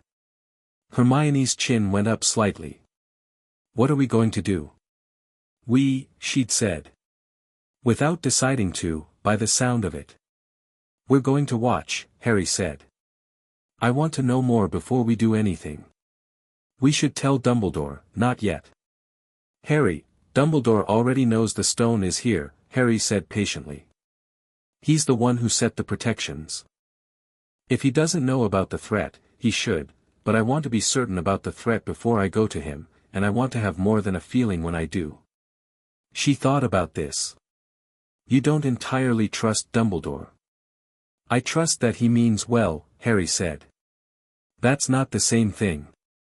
The distinction landed on Hermione with visible impact. He watched it hit, watched her reconsider, watched the first year who had been inclined to defer to professors shift slightly into someone who was starting to understand that the adults in charge of her education were not infallible.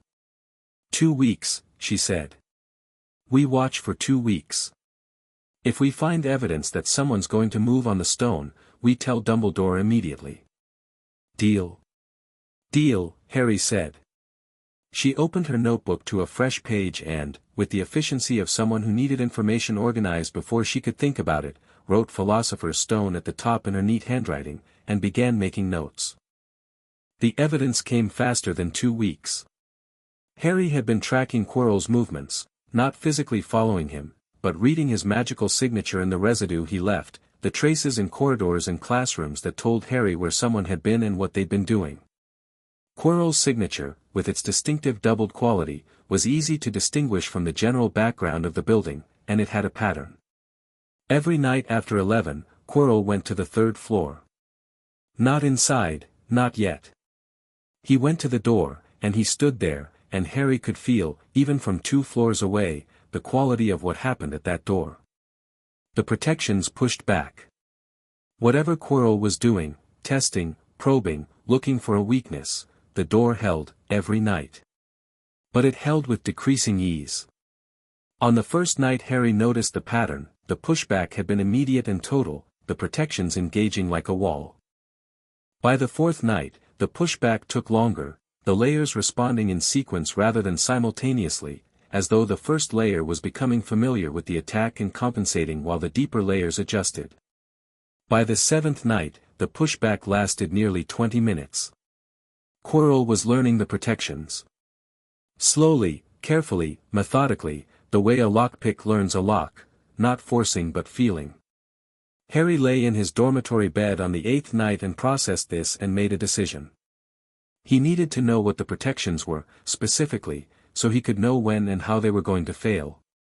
Which meant he needed to go to the third-floor corridor himself. He told Hermione in the morning. She looked at him for a long moment and then said, "When?" "Tonight," Harry said. "I'm coming," she said. "Hermione, I'm coming," she said, with the tone of a person who has made a decision and is informing you of it rather than asking for input. "Don't argue. You need someone who can actually look at the protections analytically, and you sense things, but I can name things. We need both." He thought about this. She was right. He'd have admitted that even if he hadn't wanted her along, which he did. "Fine," he said. "Midnight. I'll sort out the logistics."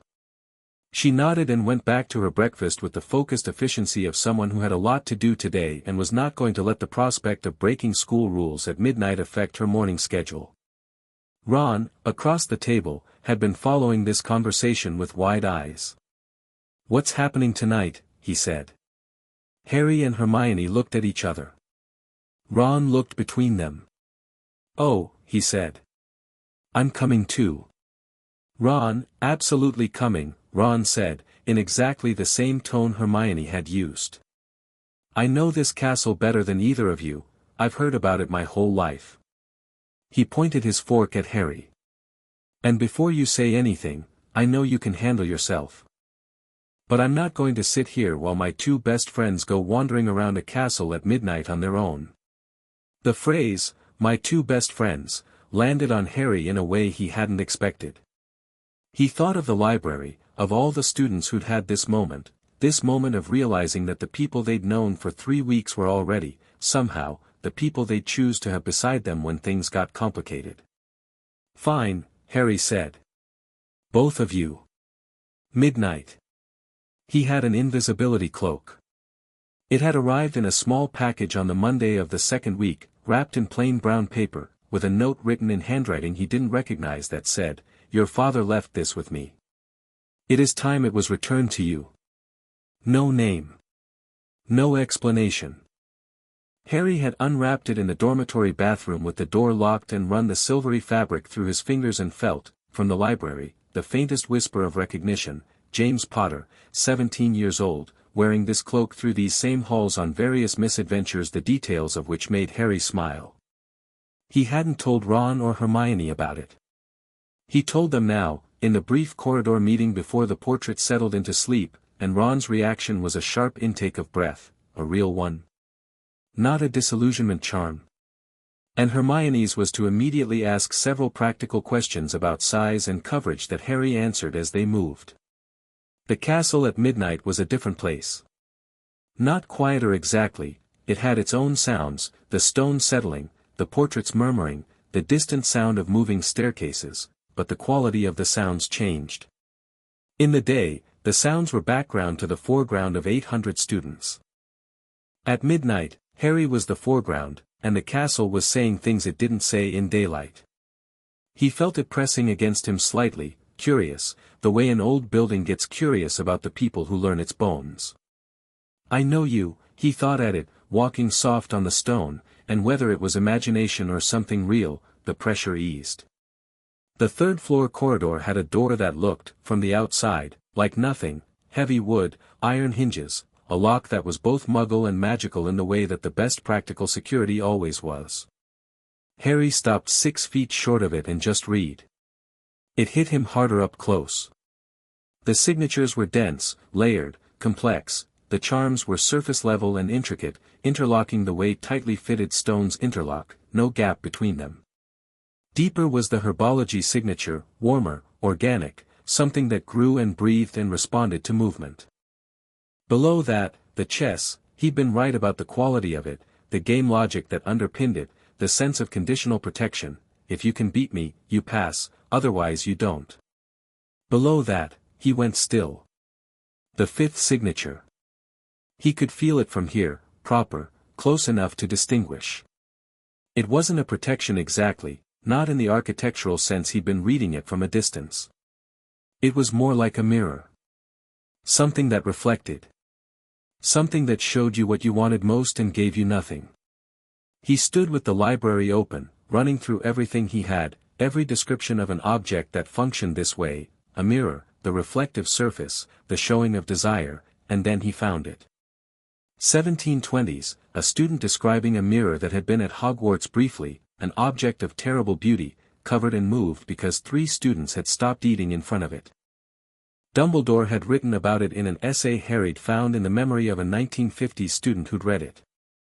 The mirror of Erist, desire reversed, showing the viewer their deepest desire, nothing more and nothing less. That was the final protection. The stone would be hidden in or behind the mirror, and you could only get it if you wanted to find it without wanting to use it. If you wanted to use it, the mirror would show you using it, and give you nothing real. It was elegant. It was the most elegant protection Harry had seen, because it wasn't magical in a conventional sense. It was philosophical. He stepped back from the door.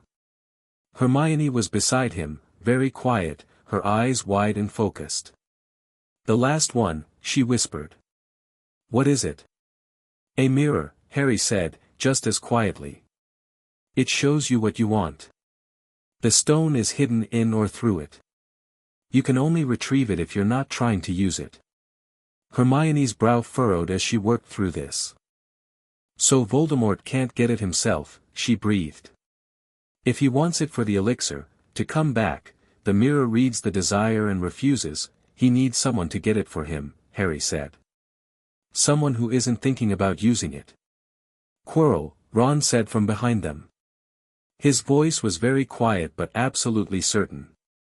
He'd send Quirrell in because Quirrell might. If Quirrell can convince himself he wants to find it for some other reason, it won't work, Harry said. Whatever's in Quirrell, the presence in him, the desire is too strong. The mirror will feel it. No matter what Quirrell tells himself consciously. "So they're stuck," Hermione said. Then, for now. The for now sat between them in the dark corridor, small and pointed. Ron looked at the door. "This is where a sensible person says we should tell Dumbledore." "We should tell Dumbledore," Hermione said immediately. "And we will," Harry said. "But not like this. Not at midnight in the corridor. We go back, we sleep, and in the morning," he stopped. Felt something. Felt it before he heard it, the doubled signature, Quirrell's, coming from the direction of the stairs. Still distant but moving closer. Quirrell was early tonight. "Go," Harry said. They went. Under the cloak, all 3 of them, pressed together and moving fast, back along the corridor and around the corner and up the stairs, Ron's shoulder against Harry's, Hermione's elbow in his ribs, and below them the sound of Quirrell's footsteps climbing to the 3rd floor with the unhurried patience of someone who'd been making this trip for weeks. They didn't stop moving until they were back in Gryffindor Tower, the portrait clicking shut behind them, and then they stood in the dark common room and breathed. That, Ron said, at normal volume, his voice slightly unsteady, was too close. "We had time," Harry said. "Harry," Hermione said, and her voice had a different quality now, quieter, more direct. "He's going to the corridor every night. Every night. He's getting further." She looked at him steadily. "Then we have less time than 2 weeks. "Probably a lot less," Harry agreed. She nodded. Squared her shoulders. "First thing tomorrow," she said, "we tell McGonagall." Harry thought about this. Not about whether to do it, she was right, they needed to move, but about how, about what they'd say and what would happen after and whether the adults, once told, would handle it well or handle it in a way that removed Harry from the picture entirely. He knew, from the library, that adults who were told about dangers by children had a strong instinct toward management rather than partnership, and that instinct was not malicious but it was limiting. "McGonagall," he said. "Yes. But we present what we know, not what we suspect. Facts." "Agreed," Hermione said. Ron looked between them with the expression of someone watching 2 people work in the same register and finding it both impressive and slightly alarming. "You 2 are going to be absolutely terrifying in about 5 years," he said. "Only 5?" Hermione said. He grinned. Harry laughed. It was the kind of laugh that comes out after adrenaline drops, real, and slightly surprised, and full of the acute awareness that you are alive and with people who chose to be in the dark with you. McGonagall listened to them the next morning with the expression of someone receiving information they had been professionally expecting but personally hoping not to receive. Harry laid out the facts cleanly: the nightly visits, the testing of the protections, the rate of deterioration, the estimated timeline based on the progression he'd been tracking.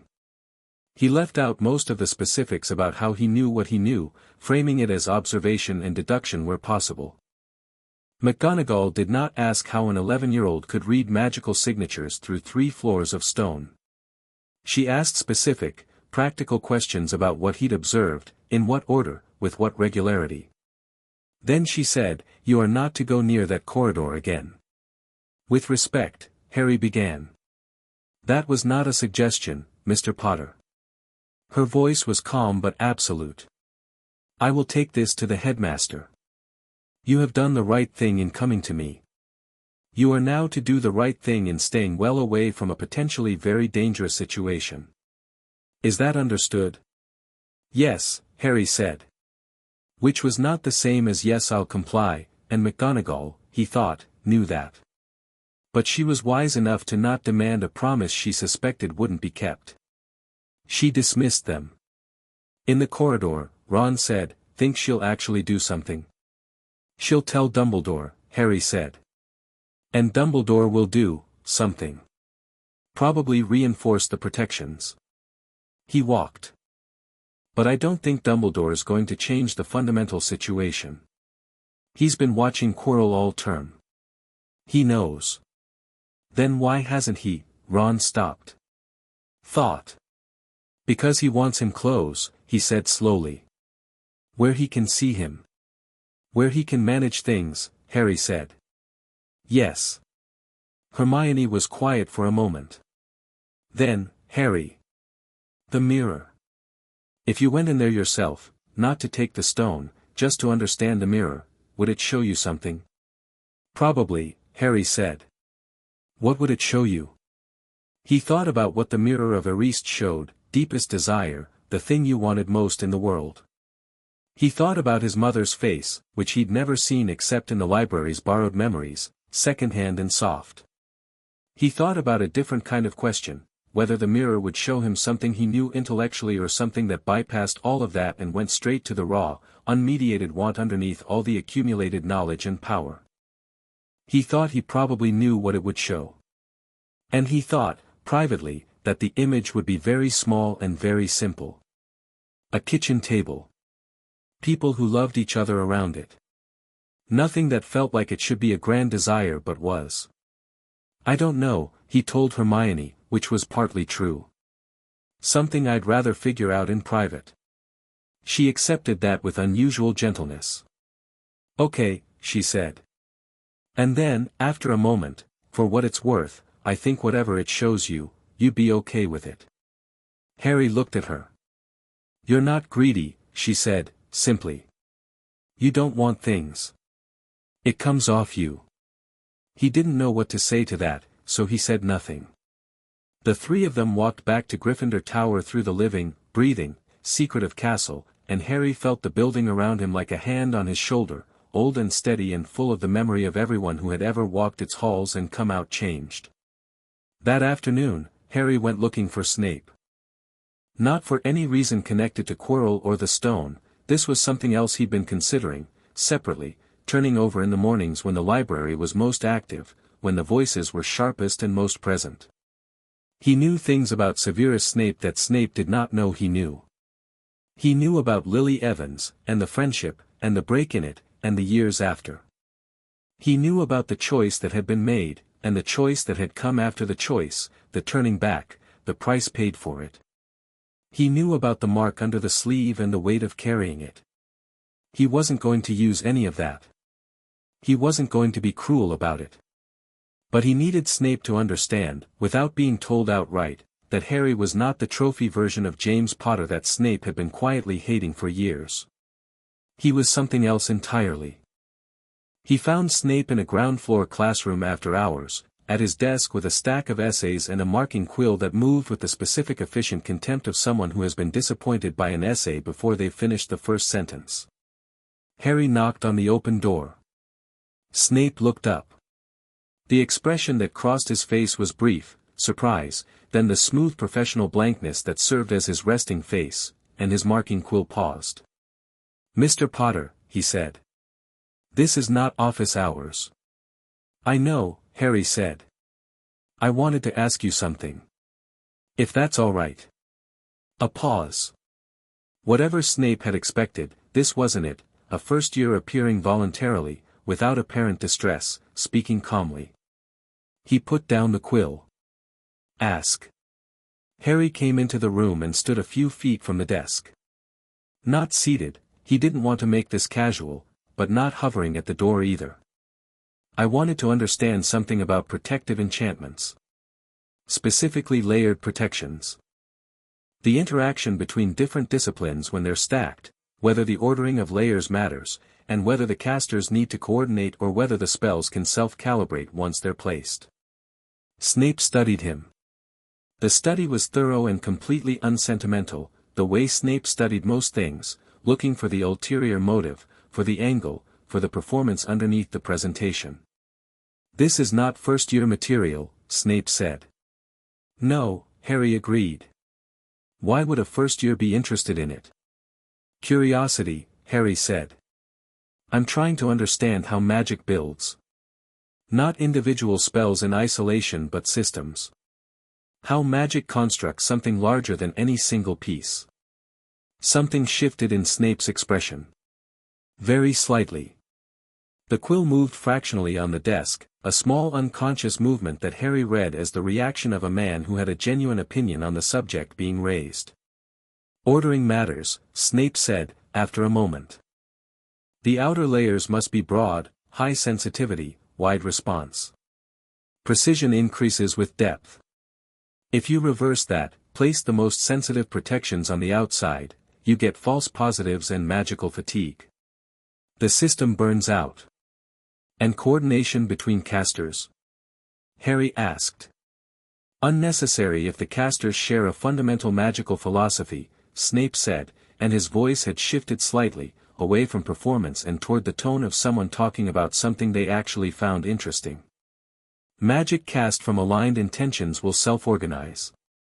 The layers will find their natural hierarchy. If the caster's approaches are fundamentally incompatible, the layers will interfere with each other rather than complement." Harry nodded slowly. This confirmed what he'd read and felt, the protections on the third floor were aligned, the casters had worked in concert. There was no interference in the signatures. "Thank you," Harry said. Snape looked at him. "Is there a reason," he said, carefully, "that you're asking these specific questions?" "I'm curious about this building," Harry said. "It's one of the most magically complex structures in Britain. The accumulation of spellwork here over 1,000 years, it's extraordinary. I keep noticing it." "Noticing," Snape said flatly. "Feeling," Harry said, because Snape was sharp enough that imprecision would insult him. "The magical signatures. I can sense them. I know that's not standard."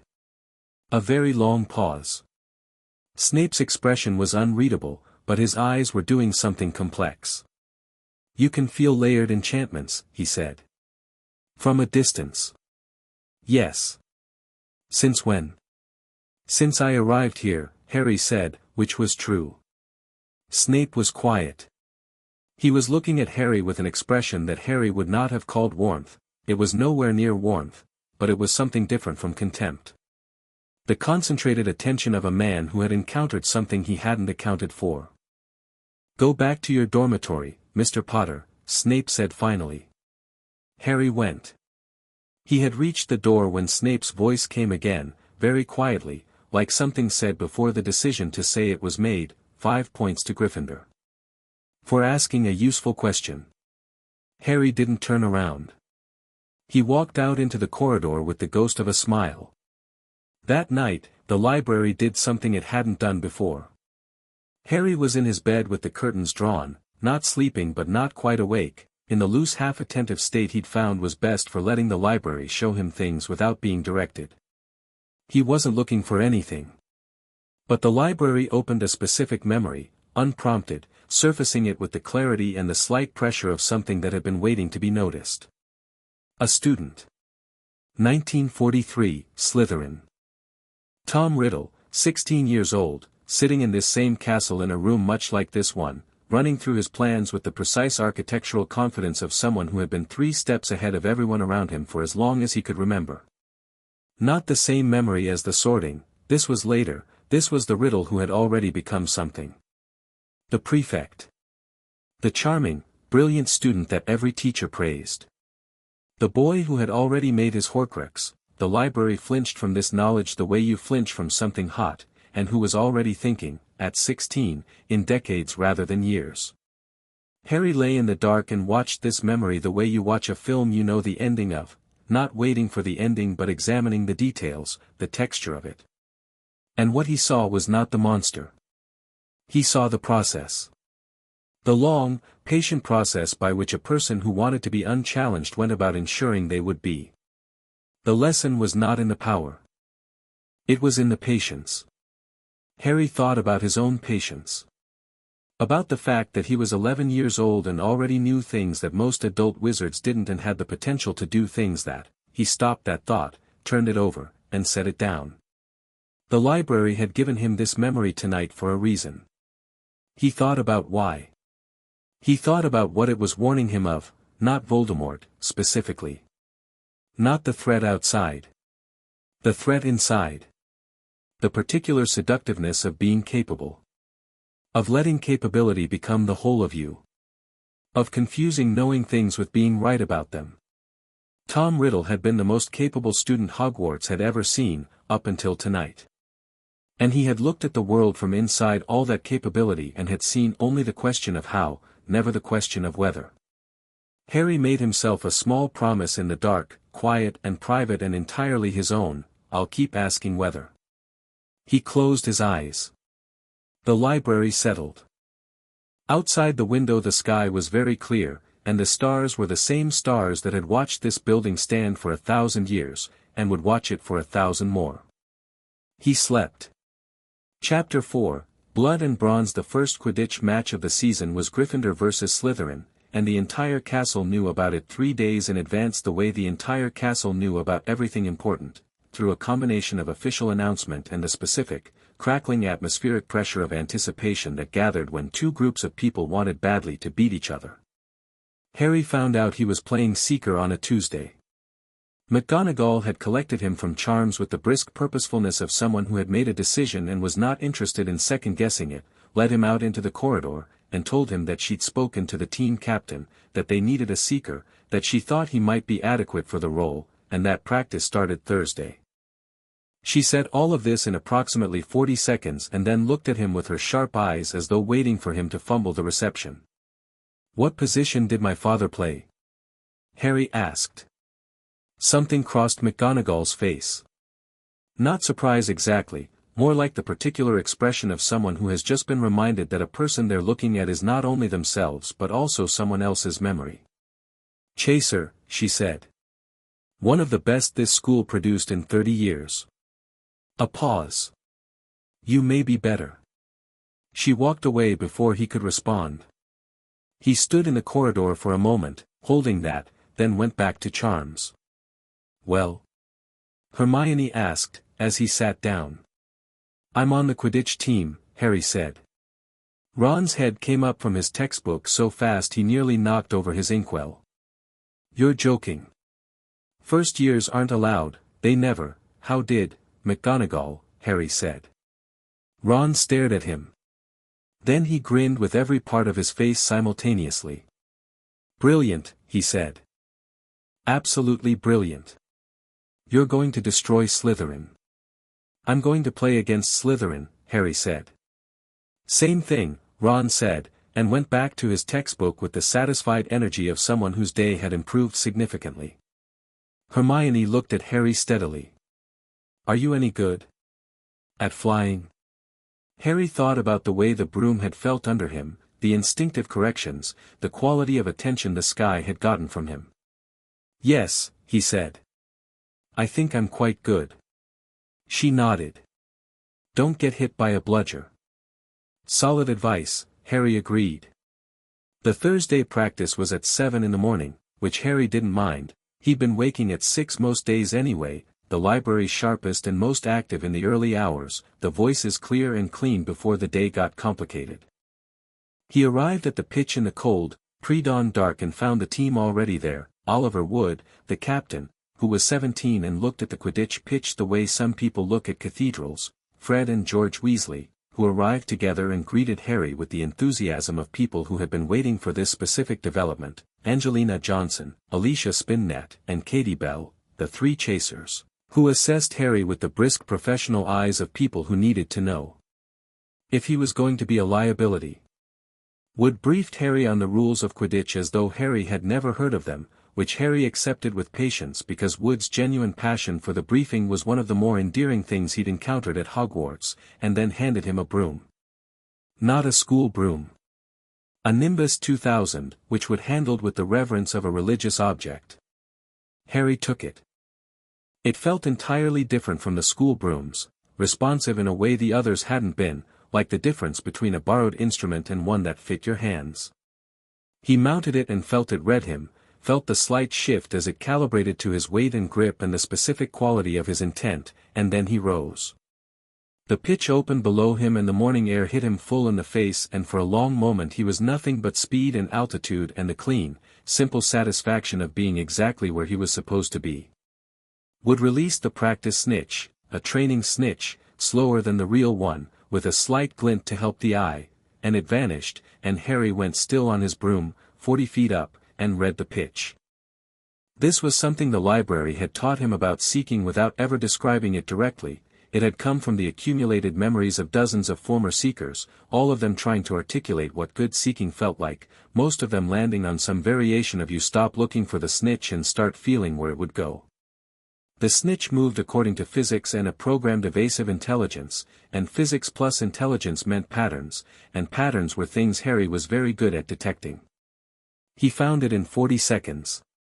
Swooped, caught it one-handed, and landed. The pitch was quiet. Wood was staring at him. Fred and George were staring at each other with an expression that combined delight and something approaching awe. The chasers had stopped their drill to watch. "Do it again," Wood said. His voice was entirely flat, which in Wood's case meant his emotions had exceeded his capacity to express them normally. Harry released the snitch. He found it in 31 seconds. "Again," Wood said. 28. Then 26. The snitch was learning him now, the evasive intelligence picking up on his pattern, and Harry enjoyed this, the give and take of it, the way a genuinely clever opponent forced you to stay sharp. After the fifth catch, Wood sat on his broom at Harry's level and just looked at him for a moment, the way you look at a solution to a problem you thought was unsolvable. "You're 11, Wood said. "Yes," Harry agreed. "Right," Wood said, and then he spent the next hour running the most intense practice Harry had witnessed, because Wood, Harry understood, was a man who responded to possibility by immediately trying to maximize it.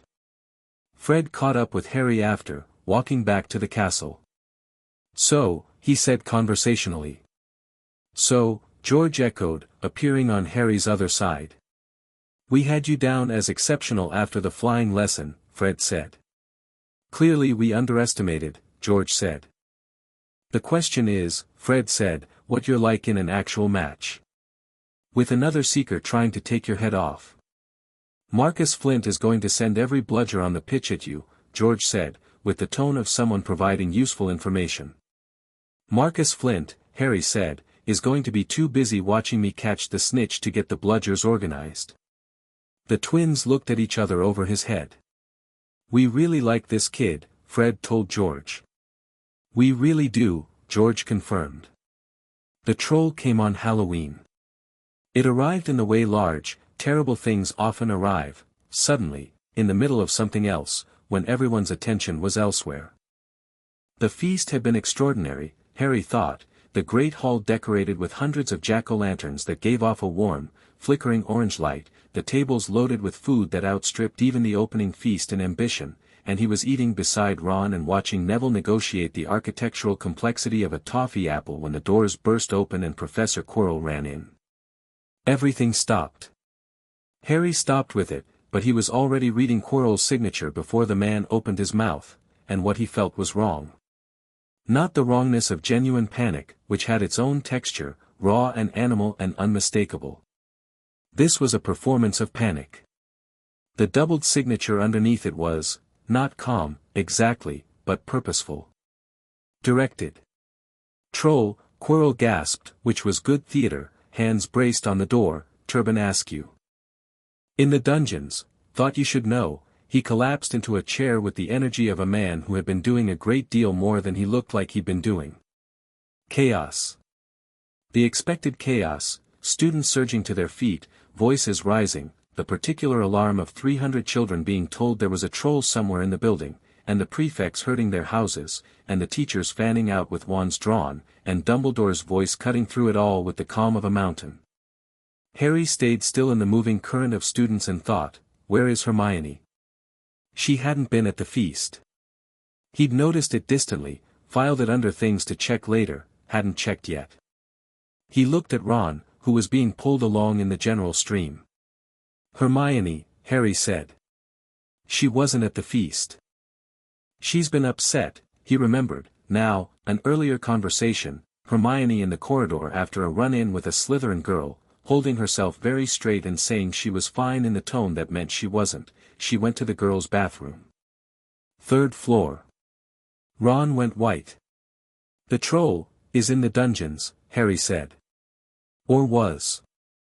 He was already moving in the opposite direction from the stream, slipping through gaps in the crowd with the practiced ease of someone who had spent years finding gaps in spaces that didn't want to let him through. Ron followed. Harry had counted on this. They went up, against the tide, while everyone else went down and sideways toward their dormitories, and Harry felt the castle around him, reading it, 800 students in motion, teachers spread across 3 floors, and, there. A magical signature he recognized, large, slow, with the dull patient heat of something very old and magically simple, the signature of a creature whose magic was in its body rather than its will. The troll. Not in the dungeons. On the 2nd floor. Moving. It's not in the dungeons, Harry said, already turning. Of course it's not, Ron said, slightly breathless, running beside him. Quirrell sent us away from it, Harry said, thinking this through as he moved, the performance of panic, the direction toward the dungeons, the Slytherin dormitory down there away from whatever Quirrell had actually been setting up. The troll was a distraction. Probably. While the castle was in chaos, while every professor's attention was on 800 students, Quirrell was going to make his next move on the 3rd floor. But first, Hermione. He felt her before he heard her, a small, bright magical signature, sharp with intelligence, spiked with fear. 2nd floor girls' bathroom, east corridor. He hit the door going full speed and pushed it open, and the smell hit first, earthy and rank and enormous, the smell of something that lived in places human beings didn't go. The troll was inside, 12 feet of gray skin and dim small eyes, occupying most of the available space, a massive club raised above a row of sinks that had been largely destroyed by a previous swing. Hermione was in the corner between 2 stalls, pressed against the tile, completely silent, her wand in her hand and her face very white. She looked at Harry when the door opened, and the relief and fear on her face were so raw and quick that he felt them land in his chest. The troll turned toward the door. Right, Harry said, with the conversational energy of someone who has walked into a complicated situation and is calmly identifying the exit. I'm going to need you to distract it, he told Ron. Me, Ron said. Me specifically. You specifically. Loud noise, opposite side of the room, keep moving. Harry was already looking at the troll with the quality of attention he gave to things he was about to resolve. The library offered him, 12 feet tall, mountain variety, primary threat the club, secondary threat the reach, skull thick enough to be functionally immune to minor spell work, primary weakness, slow. Slow and committed. Once it moved toward something, it was moving that direction for several seconds. Oi! Over here! Ron bellowed from his left, and the troll turned toward him with the grinding deliberation of a millstone changing direction. Harry crossed the bathroom in 4 steps, jumped, got a hand on the troll's club arm, swung up onto its back, and said, quietly but clearly, Locomotor Mortis, with his wand pressed to the base of the troll's spine. The Leglocker curse was a 3rd-year spell. Harry had watched Flitwick demonstrate it in a memory from 1989 and had spent 20 minutes in his practice room running through it. He'd wondered if it would work on something this large, and the answer was, partially. The troll's legs locked mid-stride and it stumbled, lurching forward, and Harry grabbed the turban for balance. He was hanging off a 12-foot troll in a second-floor bathroom and there were limited options, and the troll crashed to one knee with a sound like a wall coming down. Now, Harry said to Hermione. She'd already been raising her wand. Wingardium Leviosa, she said, with perfect articulation, focused and clear, and the troll's club, which it was swinging back over its head toward Harry, rose out of its hand and hit it directly on top of its skull with a sound like a gong being struck. The troll folded. Slowly, with great ceremony, like a condemned building finding its way to the ground. Harry stepped off its back and landed in one of the remaining puddles and stood in the wreckage of the sinks. The bathroom was very quiet. Ron was pressed against the far wall with his wand still raised, his face approximately the color of old plaster. Hermione had sat down on the floor. Not dramatically, she simply wasn't standing anymore, like the standing had been the last thing she had available and she'd spent it. Harry looked at both of them. The club, he said to Hermione. Perfect timing. You, she said, and her voice was not quite steady, jumped on a troll. I needed to stop its legs, Harry said reasonably. You, she stopped. That was not a reasonable thing to do, Harry. It worked. She pressed her hands flat against the floor tiles and breathed. Then she looked at him with an expression that had moved past shock into something more complex, something that was gratitude and exasperation and a recalibrated understanding of who she was dealing with, compressed into a single look. Thank you, she said. Don't mention it, Harry said. Ron slid down the wall until he was sitting. I cannot believe, he said clearly, that I chose to follow you here. You'd have felt terrible if something happened to her, Harry said. I know, Ron said. That's the problem. He looked at Hermione. Are you okay? I'm fine, Hermione said, in the tone that this time actually meant it. She looked at the troll. Will it stay down? Long enough, Harry said. He turned toward the door. We're about to have company. They did. McGonagall arrived 30 seconds later, followed by Snape and Quirrell, and the scene that confronted them was one bathroom in substantial ruins, one unconscious troll, and 3 first-year students standing in the wreckage with the specific energy of people who had very recently done something remarkable. McGonagall's face ran through several emotions with impressive speed. She settled on controlled outrage, which Harry understood was partly real and partly performance, because McGonagall's control was very good and she used it deliberately. Can someone explain? She began. I found the troll, Harry said. Miss Granger was trapped. We dealt with it. Snape was looking at the troll. Then at Harry. His expression was doing the complex, unreadable thing it did when he was processing information that required him to revise an assessment. Quirrell was looking at the floor. His signature was, off. Not scared, not relieved. Frustrated. The performance of shock he was running didn't quite cover the layer underneath, the cold deliberate frustration of someone whose timetable has been disrupted. Harry filed that away. He'd deal with it later. You performed a Leglocker curse, Snape said, not a question. Yes, Harry said. That is a 3rd-year spell. I know. How? I read ahead, Harry said. Snape's jaw moved slightly. You read ahead, he repeated, with the tone of a man choosing not to say several other things. McGonagall had recovered fully and was looking at Harry with the expression she'd been wearing since the flying lesson, the expression of someone who has been handed a responsibility that is equal parts gift and headache. 10 points each to Gryffindor, she said, for sheer nerve, frankly, and 5 points from Gryffindor each for being out of the dormitory during a troll alert. She looked at the troll. I'll need to send for Hagrid to remove it. Hermione stood up, tidied her robes, and said, with complete composure, actually, Professor, we were going to the dormitory. Harry realized I wasn't at the feast and came to find me. If he hadn't, yes, McGonagall said, quietly. She looked at Hermione, then at Harry. Something passed between them, not warmth exactly, but acknowledgement, the specific communication of a person who understands more than they're saying. Yes. You're right. She softened by approximately 1 degree, which in McGonagall was equivalent to a full embrace in anyone else. Go back to your dormitory. All 3 of you. They went. In the corridor outside, the 3 of them fell into step together, and nobody said anything for a while, and the silence had the texture of something that had been tested and found solid.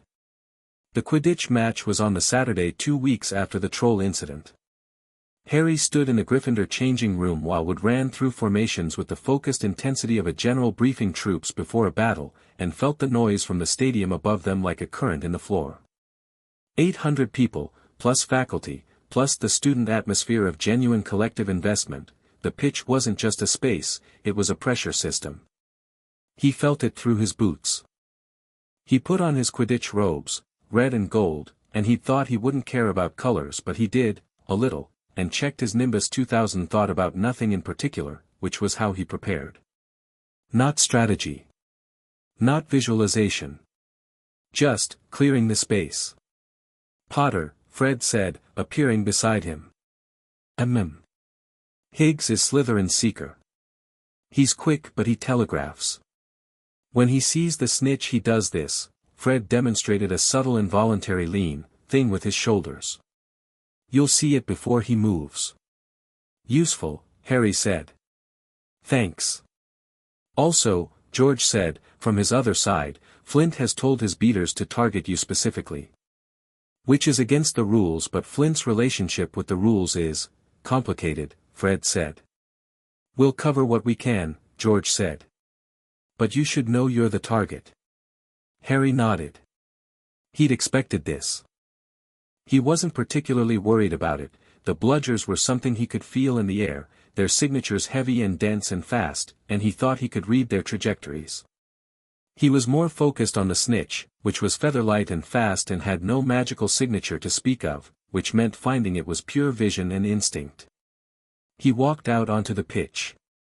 The noise hit him like a wave, 800 voices, the roar of collective excitement, and in the middle of it Harry recognized the individual signatures around him, the feel of the crowd as a composite of people he'd come to know in 2 months. He scanned the stands and found Hermione's precise, focused attention like a beacon, found Ron's slightly more anxious than he'd admit excitement, found Neville's steady quiet hope. He mounted and kicked off. The Slytherin seeker, Higgs, was older, 3rd year, Harry thought, or maybe 4th, and went immediately to altitude, which was a defensive seeking strategy. You went high, watched the whole pitch, came down fast when you spotted the snitch. It was technically sound and it put you out of reach of most interference. Harry went to mid-altitude, 30 feet, and started moving. The match was rough from the first whistle. Flint's Slytherin chasers were aggressive in a way that was technically legal but only barely, and a bludger came for Harry inside the first 40 seconds, he felt it coming, the heavy spinning signature of the thing, and banked left without looking and it went past him so close he felt the air of it. He let the match move below him and read the pitch. There was a quality of attention he developed in the practice room, something like the wandless casting, the directness of will without interference, where he stopped processing through thought and started processing through something more immediate. Not instinct exactly. More like the state you reach when you've practiced something so long that the practice drops away and you're just doing it. The pitch became a single object. The players, the bludgers, the quaffle, the movement of the crowd changing the air current slightly, the way the morning sunlight hit the pitch from the east and created a glare band about 40 feet up, all of it, simultaneously. He felt the snitch before he saw it. Not the magical signature, it didn't have one. It was more like an absence. A tiny, precise, intentional absence in the general flow of the air, the small space where something that didn't want to be found was finding itself anyway. East side of the pitch. Low. Moving along the inside of the stands. He moved. He didn't announce it. He didn't change his posture dramatically. He simply changed direction, picking up speed gradually so that if Higgs was watching him, which he was, the movement looked like a patrol route rather than a chase. He gave Higgs 5 seconds to not see what he was doing. Higgs saw on the 4th second. Harry felt the shift, the shoulder lean Fred had described, and opened the throttle on the Nimbus. The crowd noise changed. The specific pitch of excitement that comes when two seekers are going for the same thing simultaneously, the held breath escalation, the moment before resolution. A bludger came from his right, sent deliberately, Flint reorganizing in real time, trying to knock him off course. Harry went low, ducked under the bludger's path, lost half a second but maintained direction, and the snitch was right there, golden, impossible, beating wings, right there. Higgs reached for it from the left. Harry reached with his right hand, and the snitch hit his palm like it had been going there all along, and he closed his fingers and pulled up and the crowd exploded. He flew a slow arc above the pitch with his fist raised, the snitch ticking against his fingers, and below him the Gryffindor team was celebrating with the full-body enthusiasm of people who had been waiting for a win and received one in spectacular fashion, and up in the stands he could feel, not see, but feel, 3 specific people who were on their feet. He landed and was immediately absorbed into a scrum of red and gold people and noise, Wood appearing through it all with the expression of a man who has seen God and found God to be exactly as advertised, and Fred and George doing something with their brooms that was either celebration or aviation experimentation, possibly both. Harry stood in the middle of it and held the snitch and was happy. Cleanly, simply, without any of the complexity that happiness usually carried for him. Just happy, on a cold Saturday morning, having done something he was good at and having done it well. He looked up at the Slytherin stand. Higgs was speaking with Flint, who was staring at Harry with the expression of someone revising a competitive strategy in real time. Malfoy was several rows up, and his face, Harry could read it from here, the controlled blankness that was his version of being rattled, the recalculation, his face was doing the thing it had done at breakfast on the first morning.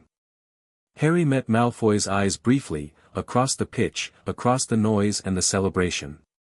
He didn't smile. He didn't taunt. He just saw him. Acknowledged him.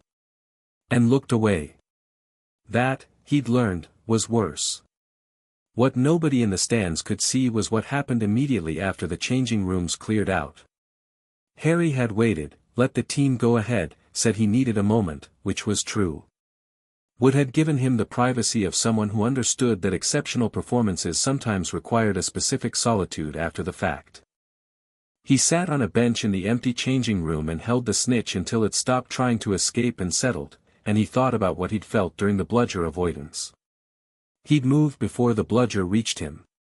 Not by reaction, not by seeing it and responding, but by feeling it coming through the air, the same way he felt magical signatures in the castle. But bludgers weren't magical in the signature sense. They were enchanted objects, yes, but their enchantment was old and settled, ambient rather than active. What he'd felt wasn't the enchantment. He'd felt the air. He sat with this quietly. He'd felt the displacement, the way the bludger moved through the air ahead of itself, and his body had responded before his conscious mind had caught up. That was something different from the library. That was something in him that the library hadn't put there. He'd always had something. The accidental magic. The way things moved, changed, responded. He'd thought of the hat's download as the defining event, the thing that made him what he was. But he was starting to understand that the hat had poured its contents into a vessel that was already unusual. The fragment in his scar was part of it. But Harry himself, the specific quality of his own magic, undiluted by 10,000 years of other people, was also part of it. He opened his hand and looked at the snitch. It sat still on his palm, wings folded, golden in the thin winter light. Then, for no reason he could explain, it opened its wings and rose a few inches and hovered, and he hadn't cast anything, hadn't said anything, hadn't done anything except look at it. He watched it hover. Interesting, he said quietly, to no one. The snitch landed back in his palm and folded its wings. Harry pocketed it, he'd give it back to Wood, and stood up and went outside where the sky was grey gold and the stands were emptying, and somewhere above the castle a single crow was turning slow circles in the cold air. Snape stopped him in the corridor that evening. Not dramatically, Snape didn't do dramatic in corridors, it wasn't his style. He simply appeared, turned the corner at exactly the moment Harry was turning it, and fell into step beside him with the ease of someone who had timed this entirely deliberately. "Walk with me," Snape said. Harry walked. They went for several minutes in silence, through corridors that were emptying for dinner, the other students giving Snape his customary 3 feet of clearance. Harry was aware of the quality of this silence. It was not the comfortable silence of two people at ease. It was the silence of someone who had something to say and was choosing the order of words very carefully. "Your broom was cursed," Snape said. Harry kept walking. "I know." Snape stopped. Harry took 2 more steps and stopped also, and turned. Snape was looking at him with an expression that was, for Snape, remarkably unguarded. "You know," he repeated. "I felt it about 4 minutes in," Harry said. The enchantment on the broom was being interfered with. Someone was running a counter-charm against the stability function, the broom was trying to throw me. "And you continued to ride it," Snape said. "I caught the snitch first," Harry said. Then it stopped. A long silence. In the silence, Harry could feel the particular texture of Snape's magical signature, the usual cold precision, but over it something that was not cold at all. Something that had been running hot for the last 2 hours, since the match, the kind of heat you got from anger directed outward. "You," Snape said, and his voice was very controlled, "should have landed immediately when the curse began." "I was going to catch the snitch," Harry said. "There is no snitch worth," Snape stopped. Started again. The curse could have escalated. If the counter-charm had been held longer, the broom would have become entirely uncontrollable. "But it didn't," Harry said. "Because you broke it. I felt when the counter-charm was interrupted, about 3 minutes before I caught the snitch." "That was you, wasn't it?" Snape said nothing. "You broke the curse from the stands," Harry said. "Which means you saw it, which means you were watching for it, which means you had reason to believe someone might try something." He paused. "Thank you." Snape's expression was, for a moment, entirely unguarded. Harry could count on one hand the times he'd seen that. Then the control came back, smooth and complete, and Snape was Snape again, composed, cold, professionally inscrutable. "Do not," Snape said, "ride through a curse because you want to catch something." "Was it Quirrell?" Harry asked.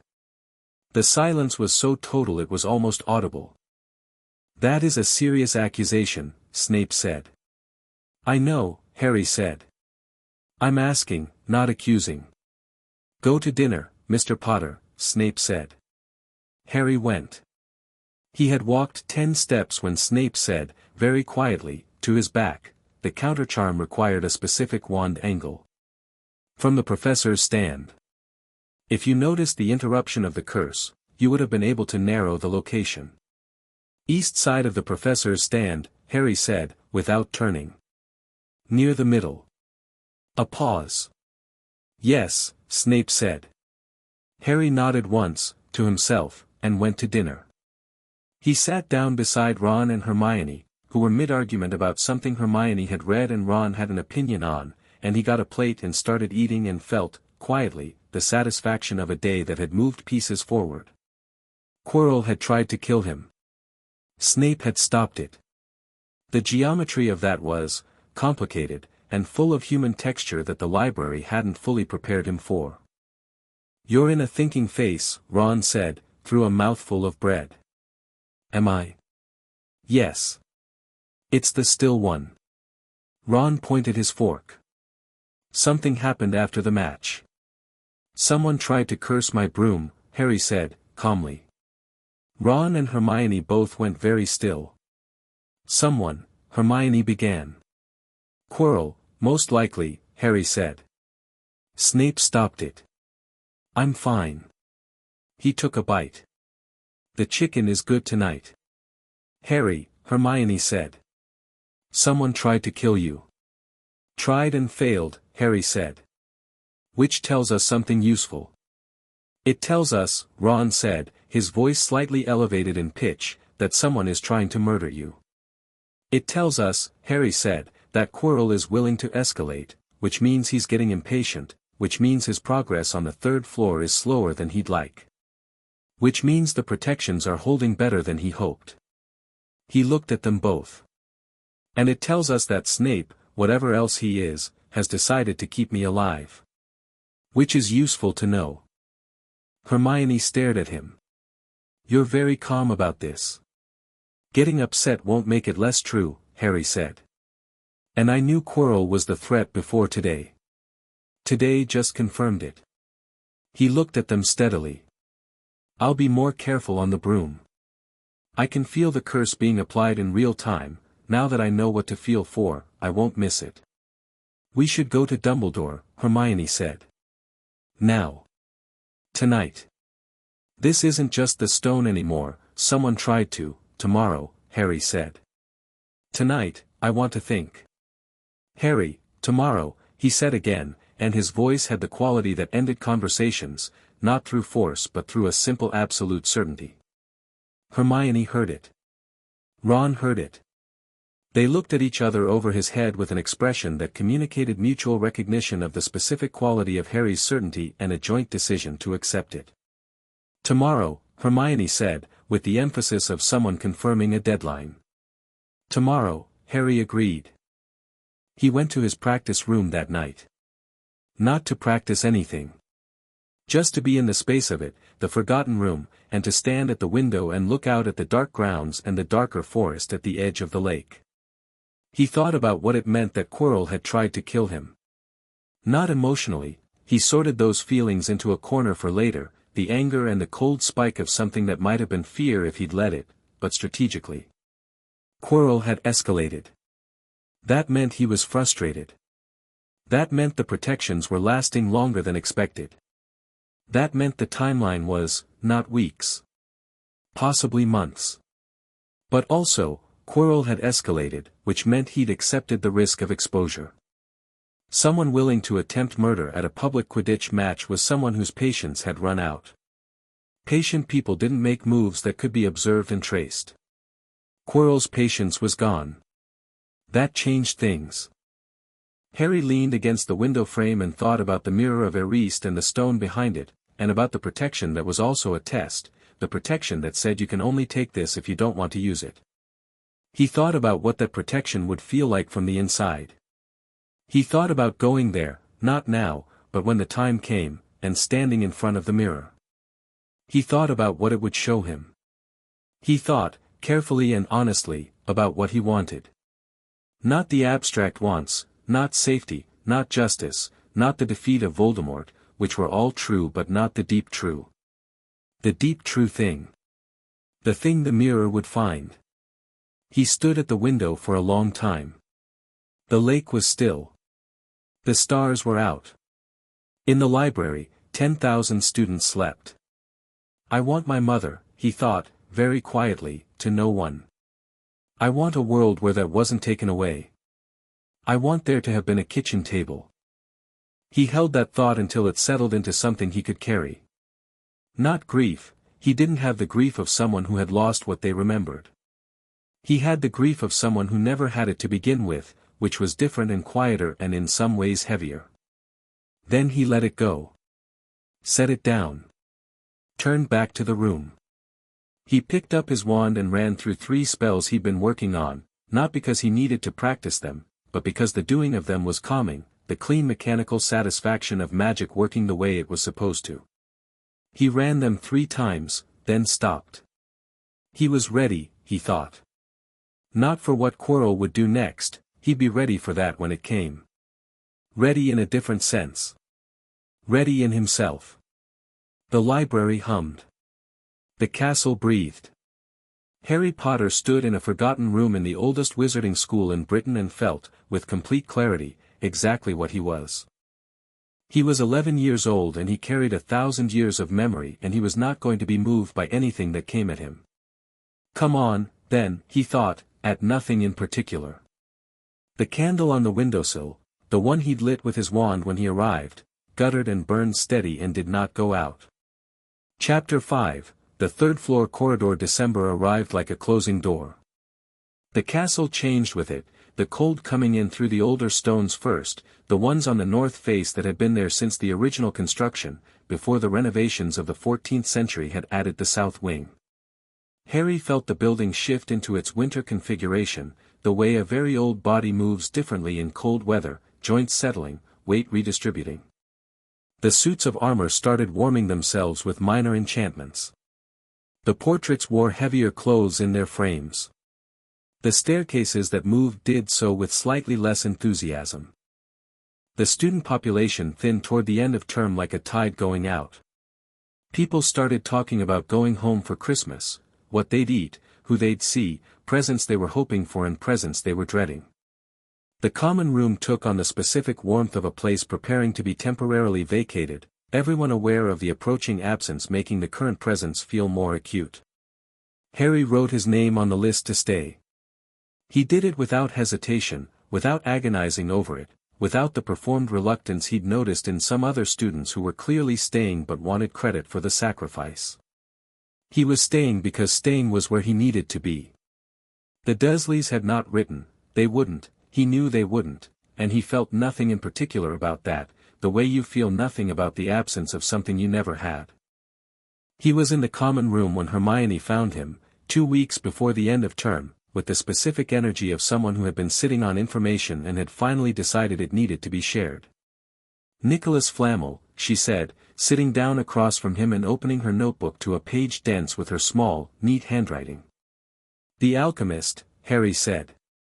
I found him. She looked up. In a book I've had since September, which is mortifying because I should have checked it months ago. Alchemical Studies of the 16th Century. He's real, he's 665 years old, both he and his wife, they've been making the elixir for centuries, and the stone is, without question, his. She paused. And I think he's the one who asked Dumbledore to move it. Harry had known most of this from the library, but what Hermione had found independently was more precise in certain details. She had the names of 2 correspondence sources and a reference to a letter from Flamel to Dumbledore dated the previous spring that she'd extrapolated from a bibliographic footnote. That kind of specific textual grounding was valuable. Flamel asked Dumbledore to protect it, Harry said. Because someone had already tried to steal it. The Gringotts break in, Hermione said immediately. On Harry's birthday. The same day you were taken to get your supplies, remember what Hagrid said? He'd gone to collect something for Dumbledore. That's what it was. The vault had already been broken into by the time they got there. She tapped her notebook. The stone was moved from Gringotts to Hogwarts. Which means someone tried to get it there first. And failed, Harry said. Because Hagrid got there the same day, probably hours before. Quirrell, Hermione said. It had to be. Harry thought about this. Quirrell, directed by whatever was in him, had attempted the Gringotts vault and failed, and then had followed the stone to Hogwarts and had spent the entire term working on the corridor's defenses. 4 months of patient, methodical work. The frustration of Halloween. The escalation at the Quidditch match. He's not going to wait much longer, Harry said. Hermione's eyes were very direct. I know. She closed her notebook. We said we'd go to Dumbledore. We did, Harry said. You've been putting it off. I've been waiting until I knew enough to be useful in the conversation, Harry said. Not just, help, there's a threat, please handle it. I want to go in with a full picture. Hermione studied him. You think Dumbledore's going to try to manage this in a way that leaves you out of it? I think Dumbledore is very good at solving problems, Harry said, and very used to being the person who solves them. I think when he looks at me he sees a child who needs protecting, because that's what everyone sees. He paused. I want him to see what's actually standing in front of him before he decides what to do about it. She was quiet for a moment. So when? Tomorrow morning, Harry said. Before breakfast. All three of us. She nodded. Started to close her books. Hermione, Harry said. She looked up. You've been doing your own research on this for weeks, he said. The Flamel connection, the Gringotts timeline, the stone's history. You didn't wait for me to ask. He paused. Thank you.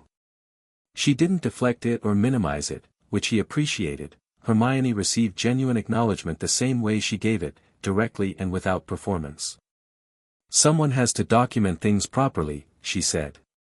You sense things and act on them. Ron sees angles I miss. I write it all down so we don't lose it. A brief pause. We actually work quite well together. We do, Harry said. She smiled, the reluctant genuine one, and went back to her books. Dumbledore was not in his office. McGonagall met them at the entrance to the spiral staircase. She'd been descending as they arrived, which suggested some faculty movement Harry hadn't tracked, and told them that the headmaster had been called away on urgent ministry business and was not expected back until the following week. She said this with the exact tone of a person relaying information they were not entirely comfortable relaying, and Harry read the discomfort not as personal but institutional. Whatever Dumbledore had been called away for, McGonagall didn't think the timing was good. Then we'll tell you, Harry said. She looked at him. We have information about the stone, Harry said. And about Professor Quirrell. You should hear it. A very brief pause. Then McGonagall stepped aside from the staircase and said, Come up. Her office was smaller than Dumbledore's, and less theatrical, no magical instruments, no phoenix, no portraits of sleeping predecessors. It had the quality of a space that was used for actual work, neat stacks of papers, a precise arrangement of books that suggested a system rather than decoration, a fire that was burning at exactly the right size for the size of the room. There were 3 chairs arranged in front of the desk, which Harry noted meant either she'd set them up before their arrival or the desk had done it, and he thought it was probably the desk. He sat down and laid it out. Everything, the nightly visits to the corridor, the tested protections, the deterioration timeline, the Quidditch curse, the Gringotts connection, Hermione's research on Flamel. He was thorough and he was specific and he kept his voice level and he watched McGonagall's face as he spoke. She listened without interrupting. She was, Harry had come to understand, an exceptional listener. She gave information the respect of full attention, which was rarer than it should have been. When he finished, she was quiet for a moment. How long have you known about the nightly visits, she said. 6 weeks. Her expression tightened slightly. You waited 6 weeks. I came to you at 3 weeks, Harry said. You told us to stay away from the corridor and said you'd tell Dumbledore. I did tell the headmaster, she said. And? A pause that lasted slightly too long. He was aware of the situation, she said carefully. He felt the protections were adequate. Harry looked at her. She met his eyes. They were both, he thought, doing a version of the same thing, navigating the particular difficulty of believing that the person in charge might be wrong without being disrespectful about it. Professor Quirrell tried to kill me at the Quidditch match, Harry said. The protections are being eroded. Dumbledore is away from the school. He paused. I don't think the situation is adequate. McGonagall absorbed this. He could feel her doing it, the full honest accounting of what she was being told, without the reflexive institutional defensiveness that most adults used when a student suggested the adults might have made an error. That was the thing about McGonagall. She was honest in a way that required courage, because honesty about failure was always harder than honesty about success. "I will reinforce the protections on the corridor myself today," she said. "And I will send an urgent message to the headmaster." She looked at all three of them. "You are not to go near that corridor. I am telling you this not because I doubt your abilities, Mr. Potter. I think I have stopped doubting your abilities, which is itself remarkable for the first term of a first year, but because the situation is genuinely dangerous in a way that goes beyond what any student should face." "Understood," Harry said, which was true. "If Quirrell attempts anything else, anything at all, you come to me immediately. At any hour." She looked at Ron and Hermione to include them in this. "Any of you?" "Yes, Professor," Hermione said. They stood to leave. At the door, McGonagall said, "Mr. Potter." Harry turned. "You were right to come," she said. "And you were right that the situation required more attention than it received." She said it without hedging, without softening it into something comfortable. "I am sorry it wasn't addressed sooner." Harry held her gaze for a moment. "Thank you," he said. He meant it fully, and she knew he did. Dumbledore came back 4 days later. Harry felt his arrival, that vast, layered, tidal magical signature crossing the grounds toward the castle in the early evening, the building itself responding slightly, a subtle shift in the ambient magic the way a room shifts when the person who owns it walks in. He was in his practice room when it happened, and he stood at the window and watched the tiny figure crossing the lawn from the gate, and he thought, tomorrow. He went to bed and slept well. The meeting happened the morning after, in Dumbledore's office, which Harry had never been in before. He'd seen it in dozens of student memories, the spiraling staircase, the odd instruments, the sleeping portraits, the phoenix, and the experience of walking into a space you'd seen from other people's perspectives was one of the stranger side effects of the library. He'd developed a name for it, double exposure. The real room and the remembered room overlaid, transparent, the remembered version slightly faded. The phoenix looked at Harry with an orange eye and made a sound. Dumbledore, behind his desk, was watching Harry rather than the phoenix, with an expression of alert interest that confirmed what Harry had already suspected. Dumbledore had been told. He'd spoken to McGonagall, probably last night. He knew what Harry had found and had formed preliminary views about what it meant. He was sitting behind his desk with the specific quality of someone who has decided to be surprised rather than admit they already know. Harry was not going to pretend he didn't see that. He sat in the chair across from Dumbledore. Ron and Hermione had been told the meeting was individual, that Harry would talk to him first, and looked at the old man and waited for the performance to begin. "Harry," Dumbledore said, warmly, with the half-moon spectacles and the long silver beard and the eyes that were very, very smart. "I understand you've been having quite a term." "Professor," Harry said. "You already know what I found." A pause. A small smile. "McGonagall did send an owl. So we can skip the part where I explain it," Harry said. "And go straight to what you're going to do about it." The smile stayed, but its quality changed slightly, less performance, more genuine. Dumbledore was a man who appreciated directness, Harry thought, partly because he encountered it so rarely. "What I'm going to do," he said, "is reinforce the protections considerably. I've already done so, this morning. The corridor is now significantly more secure than it was." "Good," Harry said. "What about Quirrell?" "Professor Quirrell," Dumbledore said carefully, "is a complex situation. He tried to kill me at a Quidditch match," Harry said. "I know." And the tone shifted there, not into defensiveness but into something more human. Genuine weight. "I know, and I should like you to believe me when I say that I take that with the full seriousness it deserves." "Then why is he still teaching here?" "Because keeping him here," Dumbledore said, "is safer than driving him out. A cornered enemy is more dangerous than a watched one. While Quirrell is at Hogwarts, I know where he is." I know what he's attempting.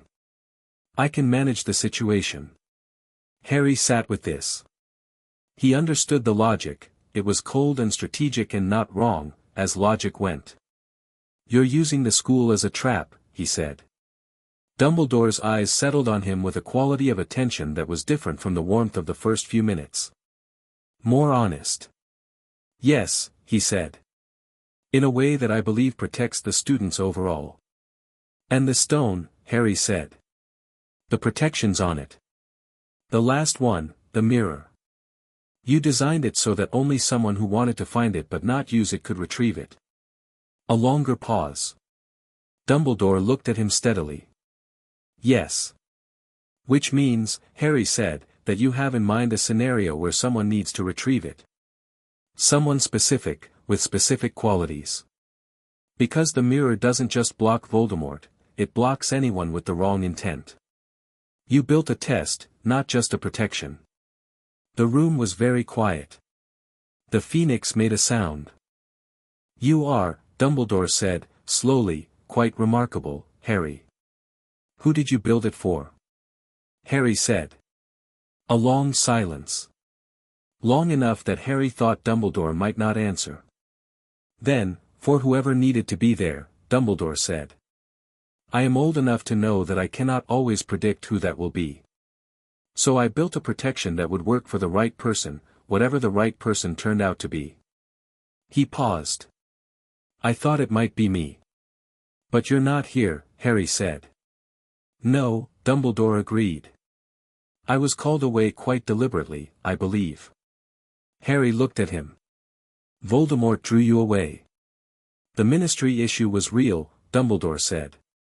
But yes, its timing was, assisted. The geometry of this assembled itself quickly, Quirrell's frustration, the escalation, the carefully timed ministry crisis that removed Dumbledore from the building. It was patient. It was intelligent. It was exactly the kind of strategic patience that Harry had seen in the memory of Tom Riddle at 16, planning in decades. When are you leaving again? Harry said. I'm not planning. When, Harry said, is the next thing that will draw you away from the castle. A pause.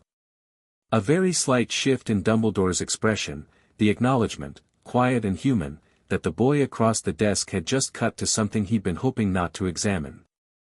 I don't know, he said. Genuinely. Then Quirrell is going to move, Harry said. Soon. He's been working on this since September. The protections have been reinforced but he's been learning them for months. He knows them in a way the new reinforcements don't account for. Harry leaned forward slightly. He's going to go through the corridor, and he's going to get to the mirror, and he's going to fail at the mirror, and then he's going to be stuck in there with 6 layers of protection between him and the exit. Dumbledore was very still. Unless someone gets to him first, Harry said. Harry, I'm not proposing to do anything tonight, Harry said. I'm telling you what's going to happen. And I'm telling you that when it does, I'm not going to sit in Gryffindor Tower while it's happening. Dumbledore looked at him for a very long time. The portraits behind him stirred slightly, their painted eyes attentive. The phoenix was still. The instruments on the shelves made their small, precise sounds. You are 11 years old, Dumbledore said, and his voice was quiet and, Harry thought, genuinely troubled. Yes, Harry said. And I have sat in front of you and told you, specifically, what Voldemort is planning and approximately when, and the information I've given you is accurate and you know it is. He paused. I'm not asking for your permission. I'm telling you what I intend. Because you deserve to know, and because I think honesty serves both of us better than either of us pretending the other isn't as smart as they are. The room held the silence.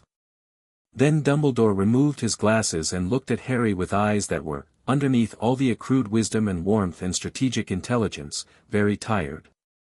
Tired in the specific way of someone who has been carrying something enormous for a very long time and has just, momentarily, set it down. Your mother, he said, used to speak to me in exactly that register. Completely direct. No performance. He replaced his glasses. It was one of her most remarkable qualities. Harry felt the words land in his chest. He didn't look away.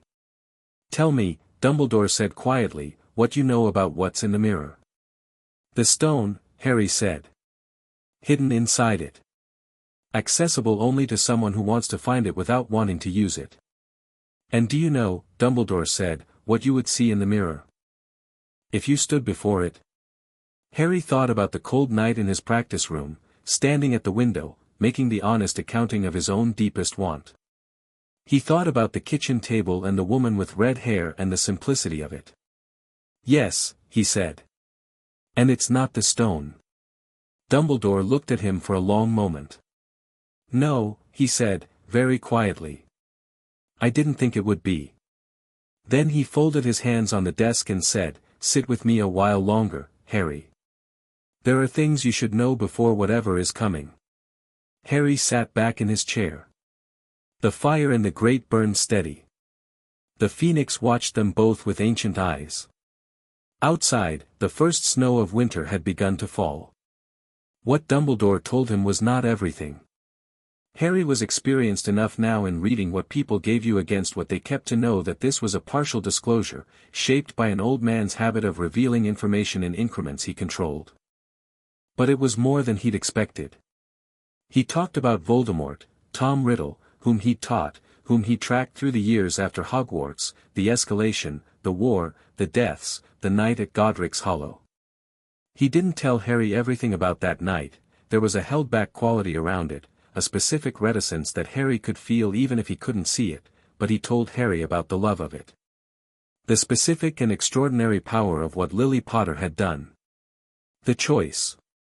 He did not tell Harry about the soul fragment in his scar. Harry noted this very clearly. Dumbledore knew, he must know, he was too intelligent not to have worked it out, and he chose not to say it. Harry made no move to surface it.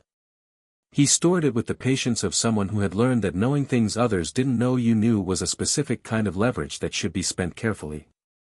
He did tell Harry about what Voldemort currently was, not dead, not alive, unable to take independent action without a host. Dependent. Weakened. The presence in Quirrell was a parasite, not a resurrection, Voldemort occupying a body the way you inhabit a borrowed coat. The stone would allow a permanent return, real return, body and power both. He talked about Quirrell's vulnerability, not the weakness of his magic, which was real but not definitive, but the weakness of the relationship itself. Quirrell was terrified. Being a vessel for Voldemort was doing something to him at a cellular level, the host degrading under the presence of something so antithetical to life. He was dying by degrees, and the desperation this produced was both his primary motivation and his primary vulnerability. "He's not going to wait past Christmas," Harry said. "No," Dumbledore agreed. "I don't believe so." "You're going to be called away again," Harry said. It wasn't a question. A pause. "Possibly. What will you do if you are?" "I will," Dumbledore said carefully, "return as quickly as possible." "And if quickly isn't fast enough," Harry said. The conversation had moved, over the last hour, into something that felt less like a headmaster speaking to a student and more like two people of very different ages who had found, to some mutual surprise, that they were speaking the same language. Dumbledore had shifted in his chair. The warmth was still there, but it was less performed now, more actual. "Then I will trust," Dumbledore said, "that the person who needs to be there will be." He was looking at Harry when he said it. Harry held his gaze. "I want your word," Harry said, "that if Quirrell moves while you're gone, you won't try to handle it in a way that leaves me out of it when I'm already in." Dumbledore blinked. It was, Harry thought, possibly the first time anyone had asked Albus Dumbledore for his word on something like that, not his authority or his protection but his commitment to someone else's agency. "My word," Dumbledore said, after a moment, "is that I will respect what you choose to do. I cannot pretend I'm not concerned.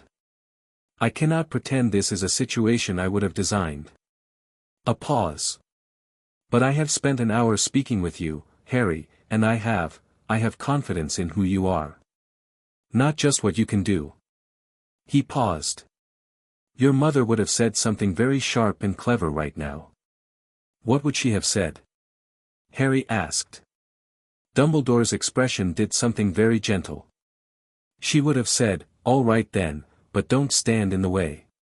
Harry smiled. All right then, he said. But don't stand in the way. He told Ron and Hermione in the library that afternoon, with the snow falling properly outside the windows now and the great hall smell of cinnamon and pine drifting up from below, because the house elves had started their Christmas preparations. He told them most of it.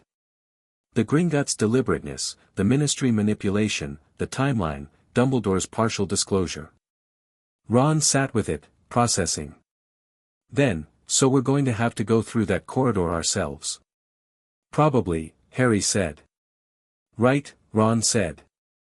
He didn't say we shouldn't or it's too dangerous or are you sure? He said right in the tone of someone reorganizing their schedule to accommodate a necessity. Hermione looked at the snow. The protections, she said. You described them to Dumbledore. He confirmed them, Harry said. 6 layers. There are things past the door I didn't know from a distance, I got more detail today. There's something involving keys, I think. Enchanted keys, flying, with a specific one to find. And something involving a potion. Logic puzzle, he said, which is, mine, Hermione said, immediately, with the tone of someone claiming territory they've already surveyed. There's a chess game, Harry said to Ron. Ron looked up sharply. Then slowly, steadily, he smiled. It was the smile of someone who has just been handed exactly the right thing at exactly the right time. How big, he said. Full size, Harry said. The pieces are enchanted, they move on their own, they play. It's not decorative chess. It's a real game, and it plays to win. I've been playing since I was 4, Ron said. I know, Harry said. He looked at both of them. We're not going tonight. We may not go for days. I'll know when Quirrell moves, I'll feel it, and we'll have a window. A small one, but enough. He paused. But I want you to be ready. And I want you to know, I'm not asking you to come because I need you to. I can go alone if I have to. You're not going alone, Hermione said, with no modulation and no room for argument. Absolutely not, Ron said. I know, Harry said. I know, and I'm glad. I just wanted it to be your choice. Hermione looked at him with an expression that was halfway between exasperation and something much warmer. It's always been our choice, she said. That's what friends are, Harry. People who choose. He looked at her. Then at Ron. He'd had the memory of friendship from 1,000 students, the specific, irreplaceable quality of people who chose you, again and again, in small moments and large ones, without being obligated. He'd known it intellectually for months. He'd felt it growing in practice, day by day, in shared meals and late nights and arguments about essay structures and someone passing you fudge without being asked. But it still hit him fresh, sometimes, the actuality of it. The weight of it being real. Right, he said. Then we get ready. 3 days before Christmas, the snow had settled thickly on the grounds and most of the student body had gone home and Hogwarts had taken on its winter-empty quality, the particular vast, intimate silence of a large building with only a handful of people in it, every sound carrying further, every firelit room feeling more complete because there was nothing competing with it. Harry was in the library when he felt it. Not the first shift, he'd been tracking that, the gradual warming of Quirrell's signature over the preceding days, the growing urgency underneath it, the quality of something wound too tight approaching its limit. This was the next thing. The specific, decisive shift in Quirrell's movement, not the corridor-going patrol route but something with a different quality entirely.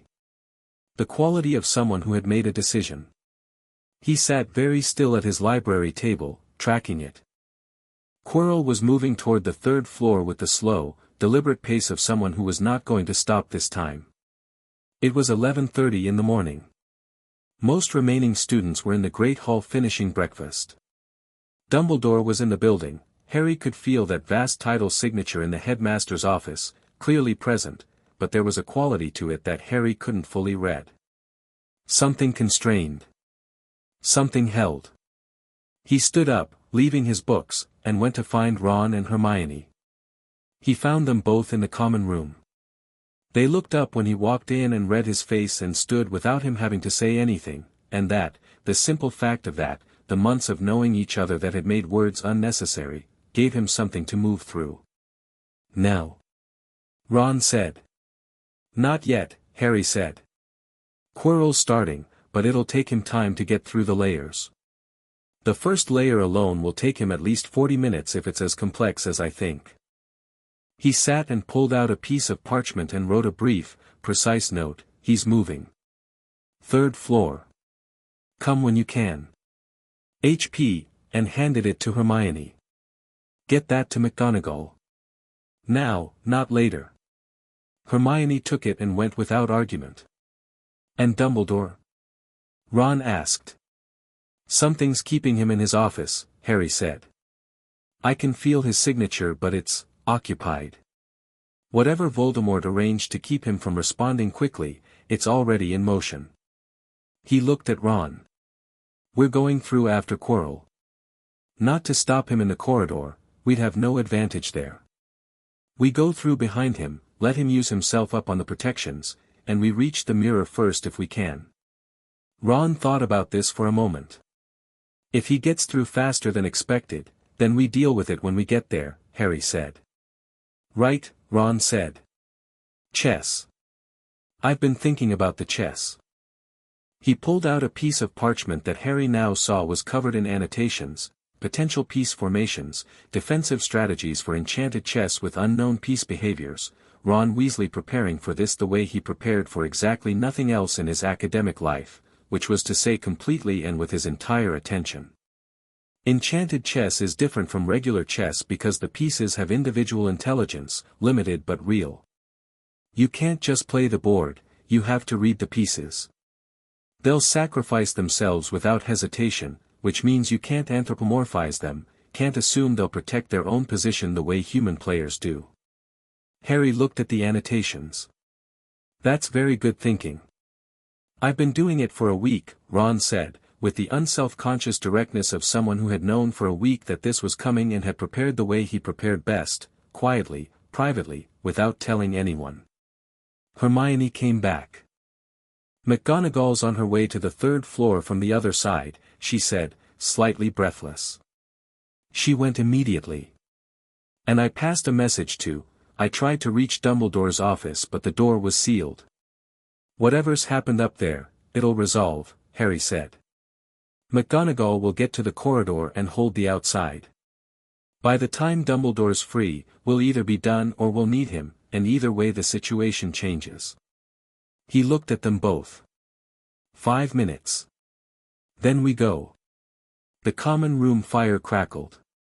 Outside the windows the grounds were white and still and the sky was the pale, flat white of more snow coming. Harry looked at his two best friends, Ron with his chess annotations and his steady unfrightened readiness, Hermione with her notebook and her direct eyes and the chin-up posture of someone who had decided on a course of action and was finished doubting it, and he thought, of all the lives in the library, in all the 1,000 years, I don't know if any of them had better luck than this. Ready, he said. Ready, they said. They went. Chapter 6, Fire in the Deep. The 3rd floor corridor was cold in a way that had nothing to do with winter. It was the cold of deep stone and sealed air and old magic held under pressure, the particular chill of a space that had been protecting something so long it had started to take on the quality of what it protected.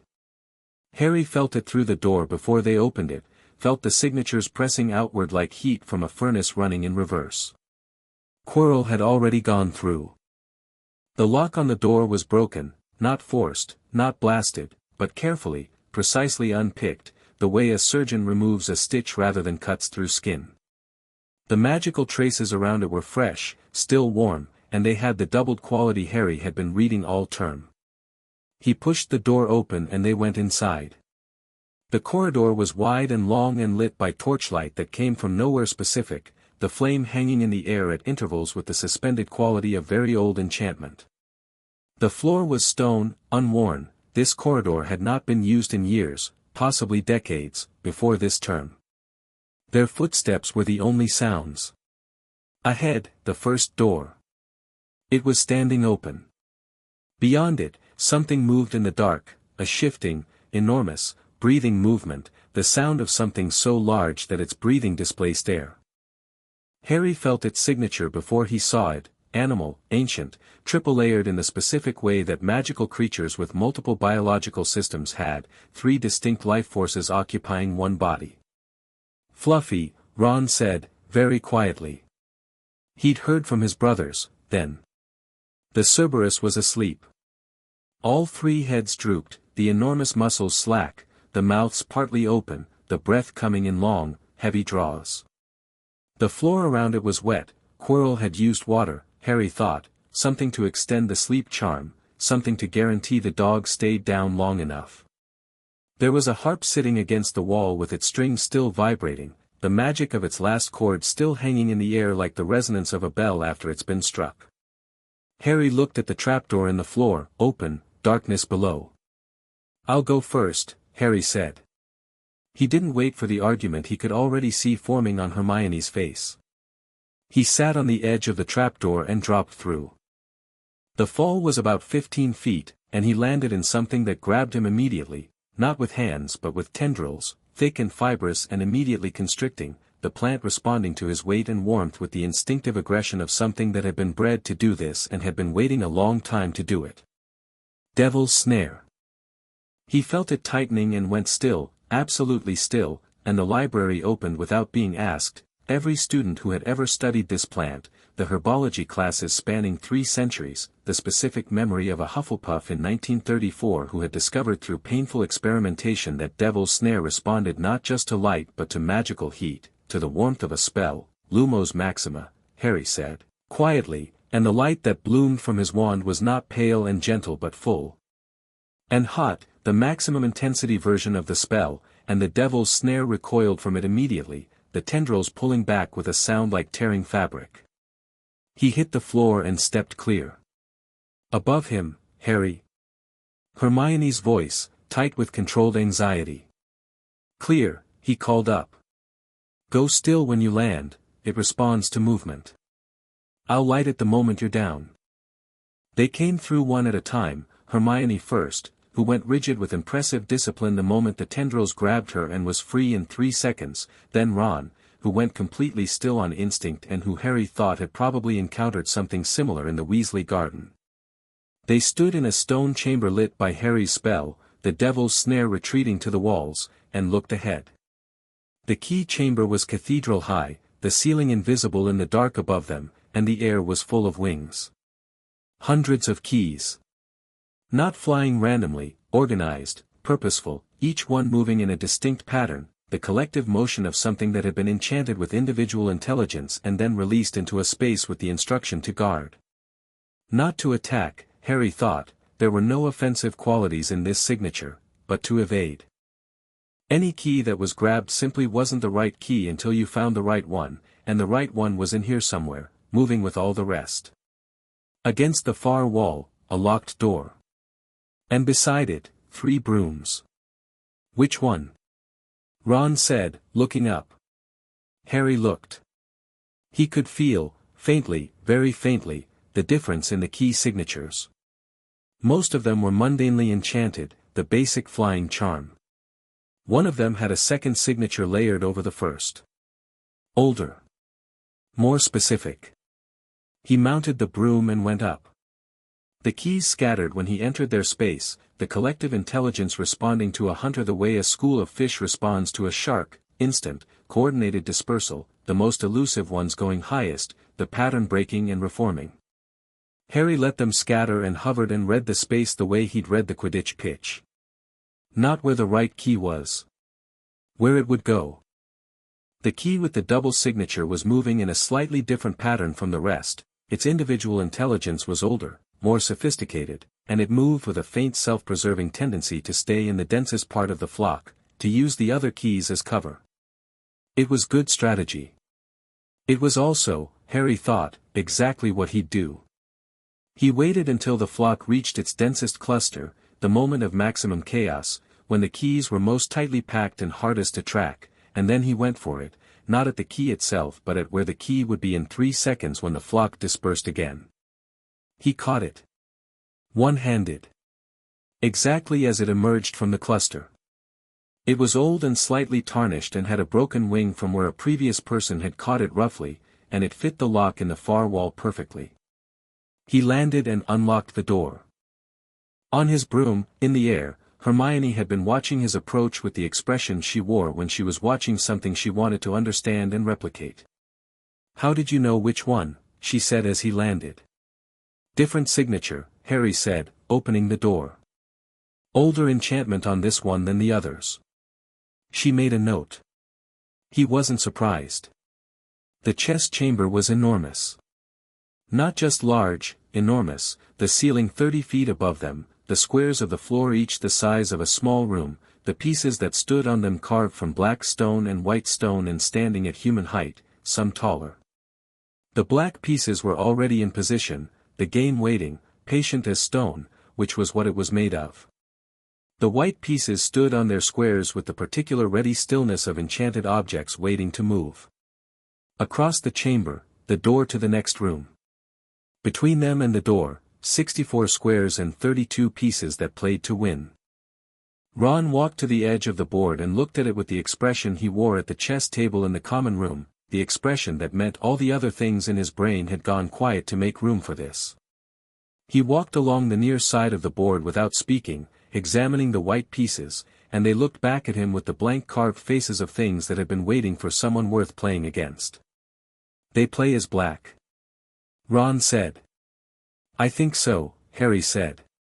Ron nodded slowly, running through it, and Harry watched him and thought about what Hermione had said about the three of them. "You sense things and act on them. Ron sees angles I miss, I write it all down." Ron's angle right now was this board, and Harry had the complete confidence of someone who had placed a thing in the right hands and could let it go. "I'll need pieces," Ron said. He looked at the White Knight, which was looking back at him from its square with the slightly elevated attention of a chess piece that had found someone it respected. "We're going to need to play. Not just move, play. They won't let us across otherwise." "Can we win?" Hermione asked. Ron looked at her. "I'm going to need you to take the rook position," he said. "Bishop's line opens the board. Harry, you take the other knight." "Tell me where to go," Harry said, "and I'll go there." "Do exactly what I tell you," Ron said. "No improvising." "I know what I'm doing." "Ron," Harry said, "I know you know what you're doing." Something in Ron's posture settled. He turned to the board, squared his shoulders, and said to the Black King, a piece the height of a door, carved with the specific impassive authority of something that had been deciding games for decades, "White opens." The Black King moved one finger. An acknowledgement. The game began. What happened over the next 20 minutes was one of the finest things Harry had ever watched, and he had watched 10 centuries of remarkable things. Ron played chess the way some people conducted music, not just technically but meaningfully, each move in conversation with the last, the board telling a story he was writing in real time. He played with the full awareness of the enchanted piece's individual intelligence, accounting for their self-preservation instinct, using it, letting them think they saw things he hadn't accounted for and then accounting for them 2 moves later when they did exactly what he'd predicted. The black pieces were excellent. They were centuries trained and coldly intelligent, and they played without mercy or sentiment. 3 white pawns were taken in the first 7 moves, the black pieces moving with a controlled violence that left stone fragments on the squares. Ron didn't react. He just moved.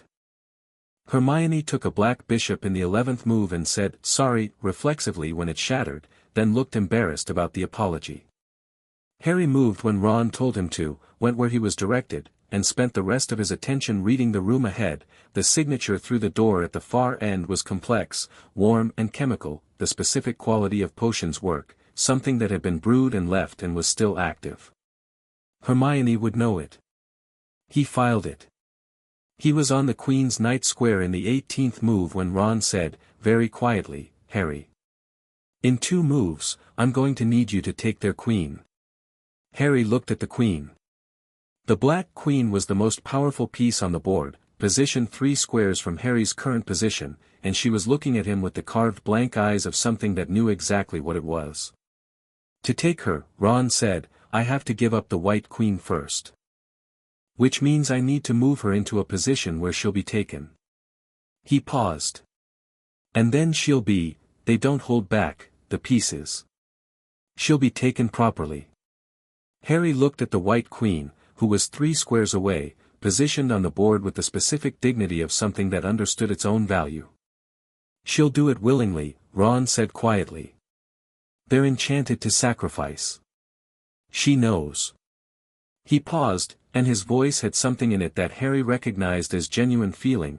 Ron Weasley, who spoke to chess pieces in his dormitory, who had been playing since he was 4, for whom the pieces were not entirely objects. I just want to, she'll be okay. They repair. After. Okay, Harry said. Ron moved the queen forward. The Black Queen took her, efficiently, heavily, the impact of enchanted stone on enchanted stone resonating through the floor, and Ron's expression didn't change, and Harry moved 2 squares and took the Black Queen and the game cracked open. 3 more moves. Clean, inevitable, the sequence Ron had engineered from the 4th move already in motion, the Black King with nowhere to go. Checkmate, Ron said. The Black King looked at the board for a moment. Then it moved one hand and set itself on its side. The room opened. Harry turned to Ron. Ron was looking at where the White Queen had been, and his expression was the specific expression of someone who has done what needed doing and is taking a moment to acknowledge it before moving on. That was, Hermione said, from her square, genuinely extraordinary. The Queen's sacrifice was set up from move 4, Ron said, with the modest certainty of someone stating a fact. There wasn't another way through. He looked at them. Go. I'll wait here, the pieces need a keeper until they repair, they won't let anyone back through otherwise. Ron, Harry started. I know, Ron said. Go. I'll be here. He sat down on his square with the unperformed ease of someone exactly where they're meant to be. Just, don't take too long. Harry held his gaze for a moment. There was nothing to say that the looking didn't already say. He nodded once and went through the door, Hermione beside him. The potions room was smaller than the others. It had a cold, clinical quality, stone benches, the smell of active chemistry, torchlight that was precise and directional rather than ambient. On the benches, 7 bottles arranged in a line, each a different size and color. Across the room, a door with purple flames in the archway, and behind them, Harry felt it, Quirrell's doubled signature, pressed close against something that was resisting him. He'd reached the mirror. He was stuck. Hermione went directly to the bottles, scanning them with the focused attention of someone running diagnostics. There was a rolled scroll on the bench and she opened it and read for approximately 15 seconds. Logic puzzle, she said. 7 bottles. 2 are poison, 1 is wine, 1 gets you through the purple flames, 1 gets you back through the black flames we haven't hit yet. She looked at the archway behind them, which Harry now saw was framed with black fire, low and cold, and the other 2 are nettle wine. The instructions are a riddle. Can you solve it? Harry said.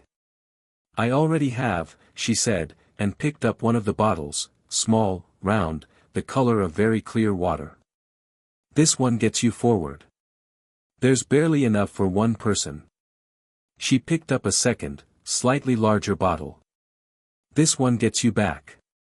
She held them out. You take the small one. Take it all. There's exactly enough. Harry took the small bottle. You go back to Ron, he said. Harry, Hermione, he said. I need you back with Ron. Not because you can't handle what's ahead, you can handle anything. But what's ahead is, I need to do this part alone, and I need the two of you on this side. Do you understand? She looked at him with those direct eyes. A long moment. If you're not back in 20 minutes, she said, I'm coming through. 20 minutes, Harry agreed. She reached out and gripped his arm for a moment, brief and firm, and then she said, don't let him talk to you. Whatever's in Quirrell, it'll want to talk. Don't let it. I know, Harry said. She went back through the black flames. He turned to the purple archway and drank the contents of the small bottle, and the cold spread from his throat outward, and he walked through the fire. The mirror room was circular. Stone walls, stone floor, no windows, one torch at each of the 4 compass points. The mirror of Eriste stood at the center, tall and magnificent and slightly terrifying in the way that very beautiful things that have been built to deceive are always slightly terrifying, the ornate gold frame, the inscription across the top that Harry could read in reverse even without thinking because the library had taught him it backwards once already, Eriste stra eru oit ube kafru oit anwosi. I show not your face but your heart's desire. Quirrell stood before it. He wasn't looking at the mirror. He was beside it, slightly to the left, moving around it with the careful movements of someone trying to find an angle, a gap, a way to reach something he could see but couldn't touch. His hands were moving in the patterns of a spell Harry didn't immediately recognize, something old and probing, and his muttering was a continuous low stream of incantation and calculation. He hadn't heard Harry come in. Harry stood at the edge of the room and read him. The doubled signature was very clear from here, Quirrell on top, frightened and determined, and below that the other presence, vast and cold and focused with the absolute precision of something that had been working toward this specific moment for decades. The other presence was the one driving the hands, the one running the incantations. Quirrell was the mechanism. Professor Quirrell, Harry said. Quirrell spun. His face was a complicated thing to look at, the fear there was real, the most genuine expression Harry had seen on him all term, because the fear wasn't performed. He looked at Harry with the expression of someone who has just found a variable they didn't account for, and Harry saw the moment when the presence underneath took over the calculation, the eyes going slightly flat, the expression reorganizing from Quirrell's fear into something colder and more deliberate. Potter, Quirrell said, and the stammer was mostly gone, which confirmed what was driving the mouth now. You shouldn't be here. I know, Harry said. I came anyway. He walked into the room, crossing toward the mirror, keeping Quirrell in his peripheral vision. He could see the mirror's face now, the tall, reflective surface, the image in it. He didn't look directly at it yet. He looked at Quirrell. The stone isn't reachable, Harry said. You know that. You've been standing here for 40 minutes. An hour? And the mirror won't give it to you. The mirror, said the voice that was not quite Quirrell's anymore, measured and cold, has limitations that can be overcome. No, Harry said, pleasantly. It doesn't. Dumbledore built the protection specifically so that wanting the stone to use it means you can't get it. You can stand here until the building falls down around you and the mirror will show you what you want and give you nothing. The presence inside Quirrell went still. Then, you know a great deal for a child. I know a great deal, Harry agreed, full stop. He stopped walking. He was 10 feet from the mirror, positioned so that the mirror's face was visible to him, and he looked at it. He saw himself in it. His own reflection, young and slightly underfed and with the hair that never lay flat, and behind his reflection, not beside him, not above him, but behind him, as though the thing the mirror was showing him was something he was already carrying, a woman with red hair and his eyes, her hand on his shoulder, not looking at the mirror but at him, and her expression was, not sad. It was the specific expression of someone who is very proud and very glad. A man beside her, dark-haired, glasses, with a hand on the woman's arm, and the same expression. And around them both, just barely visible, the shape of a kitchen table. Nothing on it. Just, the table. He looked at it for 3 full seconds. Then he looked away. He felt something happen in his hand. He looked down. The philosopher's stone, small, blood-red, warm, was sitting in his palm. He closed his fingers around it. The mirror had given it to him. He'd looked at it and found his family, and the stone had simply appeared, because that was the protection, and Dumbledore had built the protection well. You could only receive it if you didn't want it for itself. Behind him, the quality of the room changed.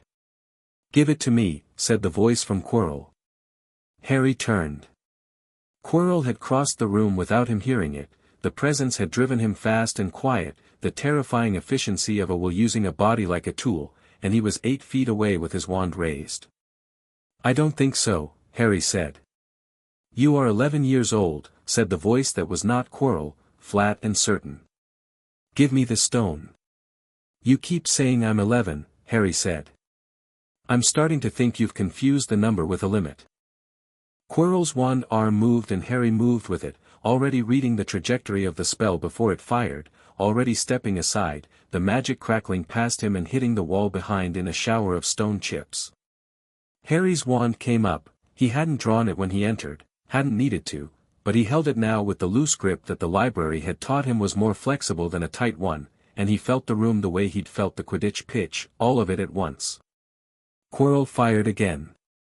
Harry deflected it, not a full shield charm but a directional deflection, protego partem, a third-year spell that absorbed part of the incoming force and redirected the rest sideways, and the economy of it was better than a full shield because it left him room to move.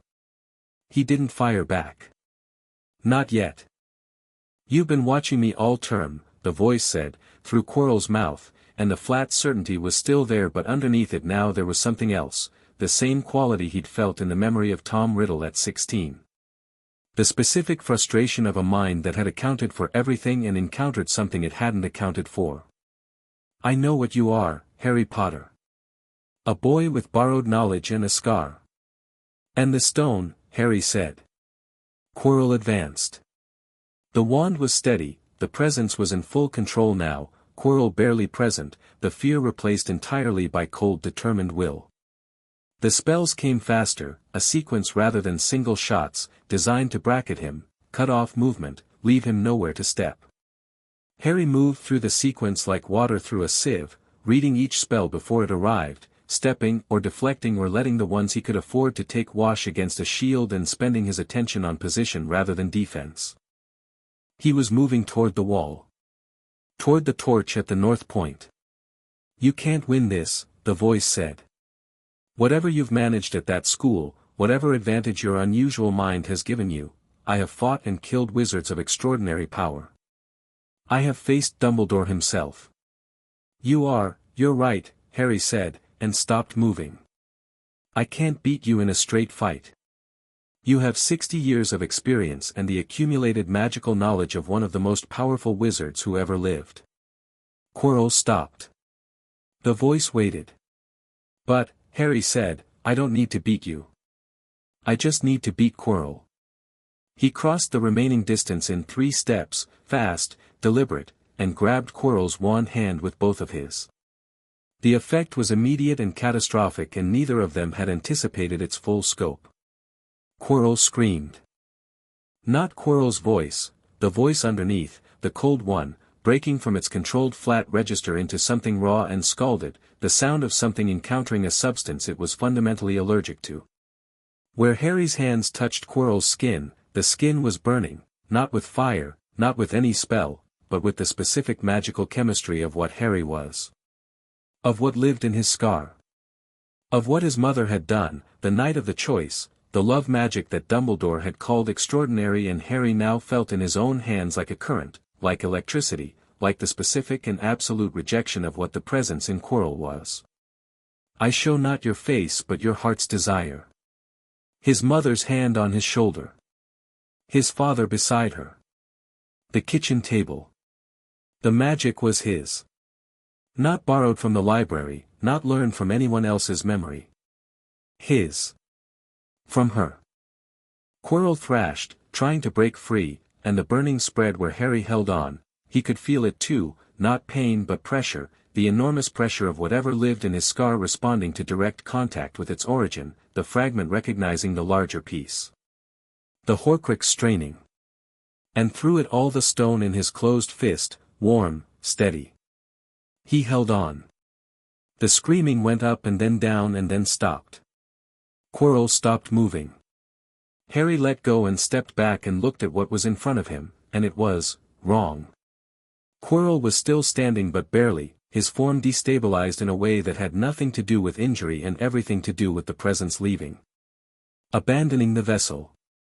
The doubled signature splitting, coming apart, the Quirrell signature dropping like a stone and the other signature, not gone, Harry thought with certainty. Never gone that easily. But gone from here. The presence swept through the room like a cold wind, he felt it pass him, felt it check its options with the desperate speed of something that had just lost its body, and then it was moving, seeking, escaping through the ceiling or the walls or some crack in the magical fabric of the castle that only it could fit through. Gone. Harry stood in the torchlit room and breathed. Quirrell had crumpled to the floor. Harry knelt beside him, pressed fingers to his neck, pulse, faint, irregular, and said, firmly and clearly, Quirrell. Quirrell, stay with me. Don't go yet. Quirrell's eyes opened. They were his own eyes now, whatever that meant, the cold quality entirely absent, and what was in them was fear and pain in something that might, under the right light, have been relief. I never, Quirrell's voice was barely there. I know, Harry said, without knowing exactly what he knew, but feeling it true enough.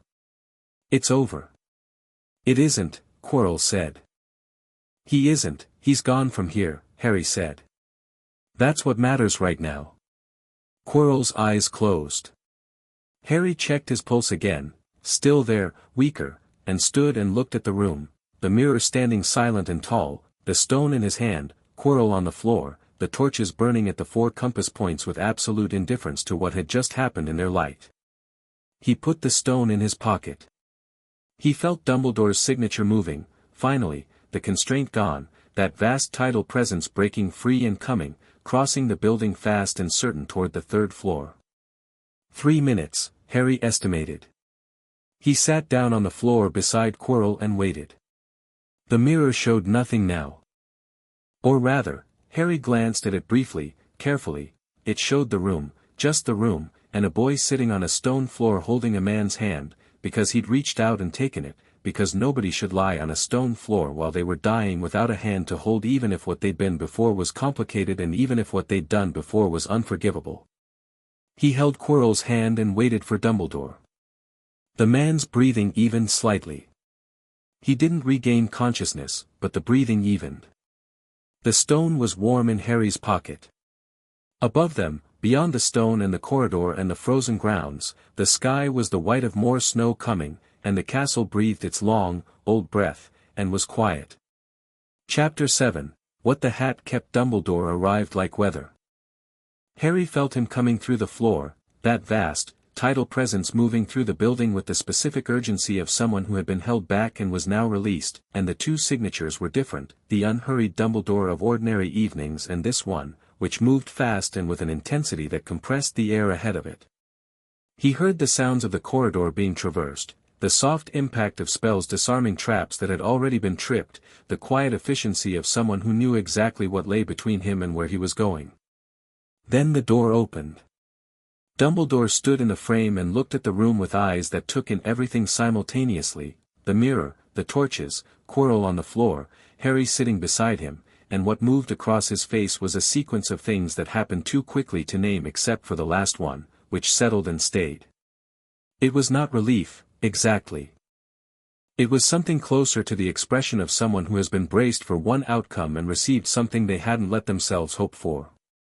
He crossed the room and knelt beside Quirrell with the practiced efficiency of a man who had done field medicine before, checking pulse and breathing and the specific quality of magical damage with a series of small wand movements that Harry recognized as diagnostic charms from the 4th and 5th century medical tradition. He's alive, Harry said. Yes, Dumbledore said. Then, more quietly, for now. He looked at Harry. Are you hurt? No, Harry said. Dumbledore's eyes moved to Harry's hands, which were unmarked, and then to Harry's face, and whatever he found there made him sit back slightly on his heels with the expression of someone recalibrating. "The stone," he said. Harry reached into his pocket and held it out. Dumbledore looked at it sitting in Harry's palm. He didn't take it immediately. He looked at it with an expression that was many things layered very close together, and Harry watched him choose, watched the old man make the specific choice to feel what he was feeling and then set it aside and be present. "You looked into the mirror," Dumbledore said. "Yes. And you found what I needed to find," Harry said. "Not the stone." He paused. "My family." Dumbledore's hand closed gently around the stone in Harry's palm and he held it for a moment before pocketing it. He was quiet in a way that was different from the deliberate quiet of their morning conversation. This was the quiet of genuine feeling, unperformed, the silence that opens up in a person when something they've been carrying for a long time lifts. "Your mother," Dumbledore said, "would have gotten to the mirror for the same reason." "I know," Harry said. "I know her well enough for that." Dumbledore looked at him carefully. The specific quality of that look, the full attention of one of the most perceptive minds alive, landed on Harry and moved over him the way light moves over a surface it's trying to understand. "How much," Dumbledore said slowly, "do you know?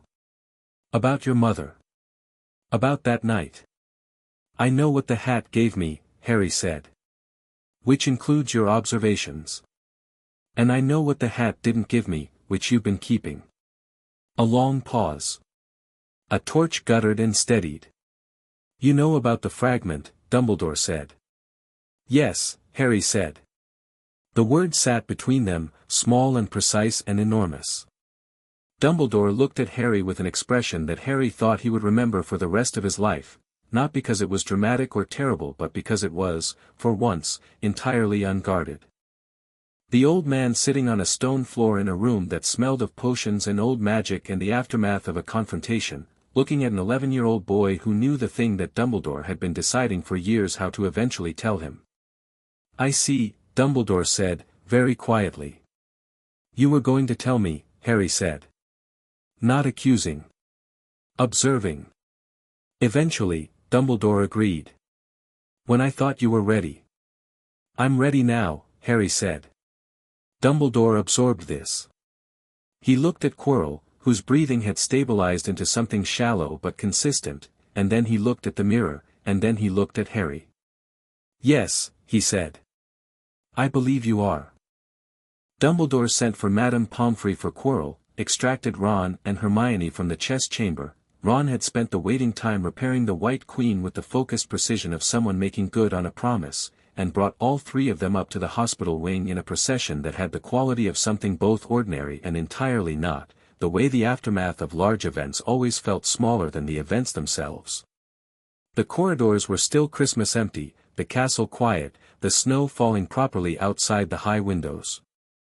Madame Pomfrey looked at Harry with the expression of someone who had been expecting him to arrive in her ward since September. "Sit," she said. "I'm fine," Harry said.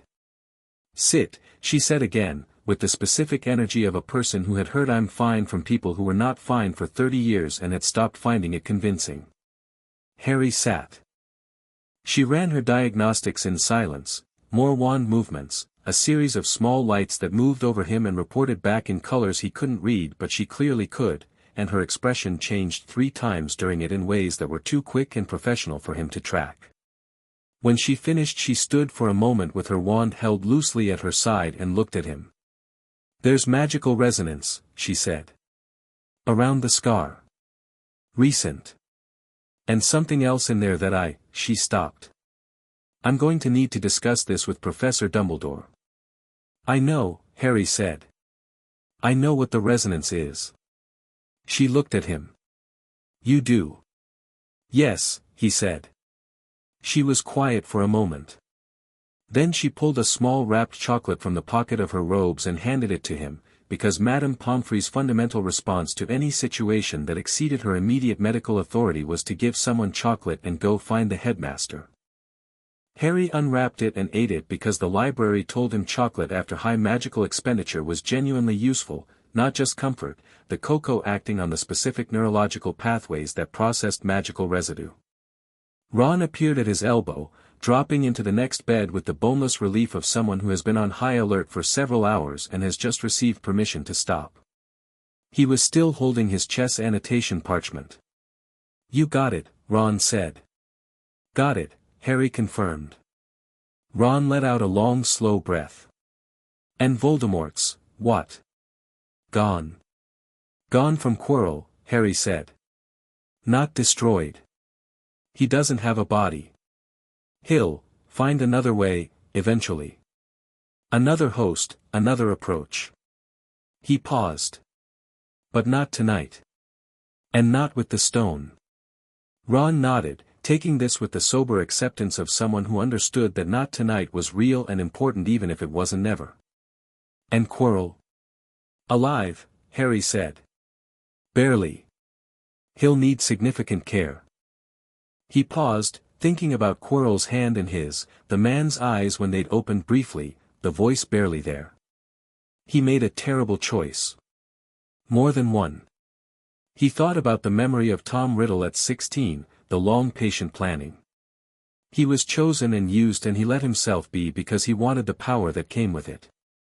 "Hard to feel sorry for him," Ron said. "Yes," Harry agreed. "And yet." Ron looked at him for a moment. Then he nodded. "And yet," he said. Hermione came in through the hospital wing doors with the energy of someone who has been doing something useful while waiting and is now ready for a debrief. She sat on Ron's other side and opened her notebook, which somehow hadn't left her person throughout the entire ordeal. "I need to write this down while it's clear," she said, and immediately began doing so with the focused efficiency that Harry had come to think of as Hermione's primary love language. Her version of care was documentation, making the chaotic world legible, preserving the facts so they couldn't be distorted later. He watched her write and felt something that was not quite tired, not tired, exactly, but the quality that comes after sustained intensity, the way a note hangs in the air after a string stops vibrating. He felt it settling through him, the events of the morning organizing themselves into their appropriate places in the library alongside 10,000 other moments that had mattered. Outside the windows the snow was coming down properly now, thick and gentle, and the grounds below were turning white. Dumbledore came to see him that evening. He came alone, after Madame Pomfrey had declared Ron and Hermione fit to go to dinner and sent them away with the specific warmth of someone who was genuinely fond of children who got into serious trouble for good reasons. Harry had been allowed to stay a while longer, which suited him. He wanted the conversation that was coming, and he wanted it in the hospital wing's neutral territory rather than Dumbledore's office with its portraits and instruments. Dumbledore brought 2 cups of tea from somewhere, set one on Harry's bedside table, and sat in the visitor's chair with the ease of a very tall man who had sat in many hospital chairs over a very long life. "How are you feeling?" he said. "Honestly?" Harry said. "Like I did something that needed doing." He picked up the tea. "And like there's a great deal left." "Yes," Dumbledore said. "There is." He held his own cup and looked at the window. "May I ask you something direct?" "You can always ask me something direct," Harry said. "I'd rather that than the alternative." "The fragment in your scar," Dumbledore said. "The resonance Poppy found. When you made contact with Quirrell, with what was in Quirrell, what happened?" Harry had been thinking about how to describe this since it had happened. "The fragment responded," he said. "Like, recognition. 2 parts of the same thing near each other. And the magic from my mother, whatever she did that night, whatever the love magic is, it went outward. Through the contact. It was mine, not borrowed, not from the library. It was just in me, and it used the contact to what?" Dumbledore asked carefully. "To reject him," Harry said. "To be exactly what he can't survive. He couldn't stay in Quirrell with my hands on him." He paused. "But the fragment is still in me. I can feel it. It didn't leave." Dumbledore was quiet for a moment. "Then, no. It wouldn't have. It's bound to you, Harry, in a way that is. He stopped. Started again. You know enough now that I won't insult you with incomplete truth. The fragment is a Horcrux. The word means, soul vessel, Harry said. Torn fragment of a soul anchored to an object for pseudo-immortality. I know what they are. He paused. I know he made more than one. Dumbledore became very still. The library, Harry said simply. Dumbledore set down his tea. How much do you know? Not all of it, Harry said honestly. I have impressions, fragments, things I've inferred from what the hat absorbed over the years, students who encountered his earlier objects, professors who noticed anomalies. I don't have a complete count. He looked at Dumbledore. But I know the theory. And I know that I'm one of them. Unintentional, but one. The hospital wing was very quiet. Outside, the snow had thickened and the grounds were almost invisible in it, just white and the dark shapes of the trees at the edge of the forest. This is, Dumbledore said finally, the conversation I have been dreading and preparing for simultaneously since the night you were brought to the Dursleys. He looked at Harry directly. I have been planning how to tell you this for years. I had in mind a specific age, specific circumstances, a carefully chosen moment. He paused. And you are sitting here at 11 years old having told it to me. I'm sorry if that's frustrating, Harry said. It's not frustrating, Dumbledore said. It's clarifying. He looked at Harry with the unguarded expression Harry had seen in the mirror room, the one that had nothing performing underneath it. Because I had also been dreading what I intended to eventually ask of you. Harry waited. A Horcrux, Dumbledore said carefully, can be destroyed. But the destruction must be complete. The vessel must be unmade. He stopped. Started again with the specific difficulty of someone saying something they've thought through completely and still find difficult to say. You understand what I am telling you? Yes, Harry said. And you understand what it would mean for the fragment in me, Harry said. Yes. The word lay between them. Dumbledore looked at him with something that Harry recognized, from the accumulated weight of 1,000 students' memories of teachers who cared about them, as the specific grief of a person who loves someone they have to hurt. I am sorry, Dumbledore said. I have been sorry for 11 years. Harry looked at his tea. He thought about the mirror room. His mother's hand on his shoulder, his father beside her, both of them looking not at the mirror but at him. The kitchen table. He thought about the fact that he'd looked at that image and been able to look away. He thought about the library, 10,000 students, 10,000 lives, 10,000 moments of choosing. The girl in 1643 who'd cried in a Ravenclaw dormitory and become a healer. The boy in 1956 who'd discovered his talent and hidden it. Tom Riddle at 16 planning in decades. And Harry's father at 11, so certain of Gryffindor that the hat had barely tried. He thought about his promise to himself in the dark, the first night. I'll keep asking whether. I'm not afraid of it, Harry said. Dumbledore looked at him. I'm not, Harry said. I know what I am. I know what's in me and I know what it means and I know what will eventually need to happen. He paused. And I'm not going to spend the next 7 years pretending I don't know that, or waiting for you to find the right moment to tell me, or, he stopped. Organized his thoughts. I want to be part of the solution. Not manage toward it.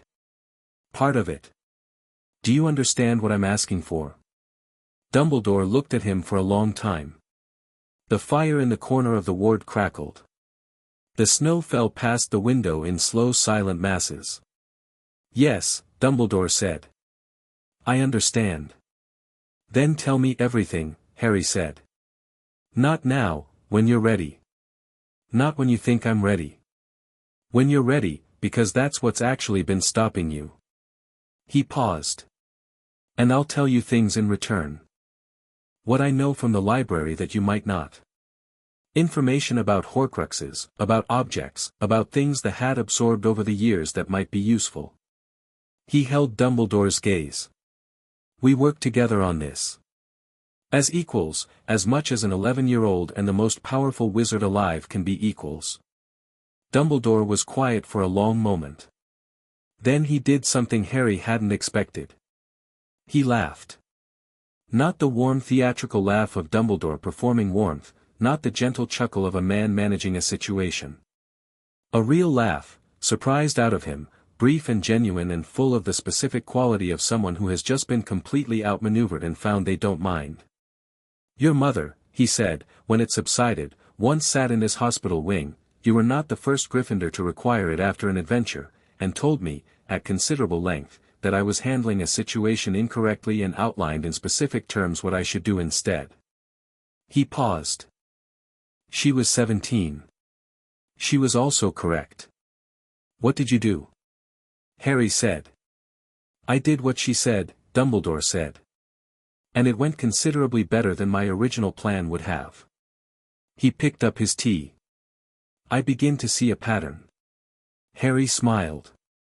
All right, Harry, Dumbledore said, with the tone of someone who has made a genuine decision rather than a managed concession.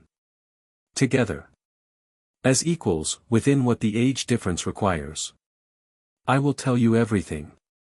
And I will listen to what you know. A pause. Starting now, or tomorrow, when you've slept. Tomorrow, Harry said. When I've slept. Tomorrow, then. Dumbledore stood, setting down his empty cup. Is there anything you need tonight? Harry thought about it. Can you tell me one thing?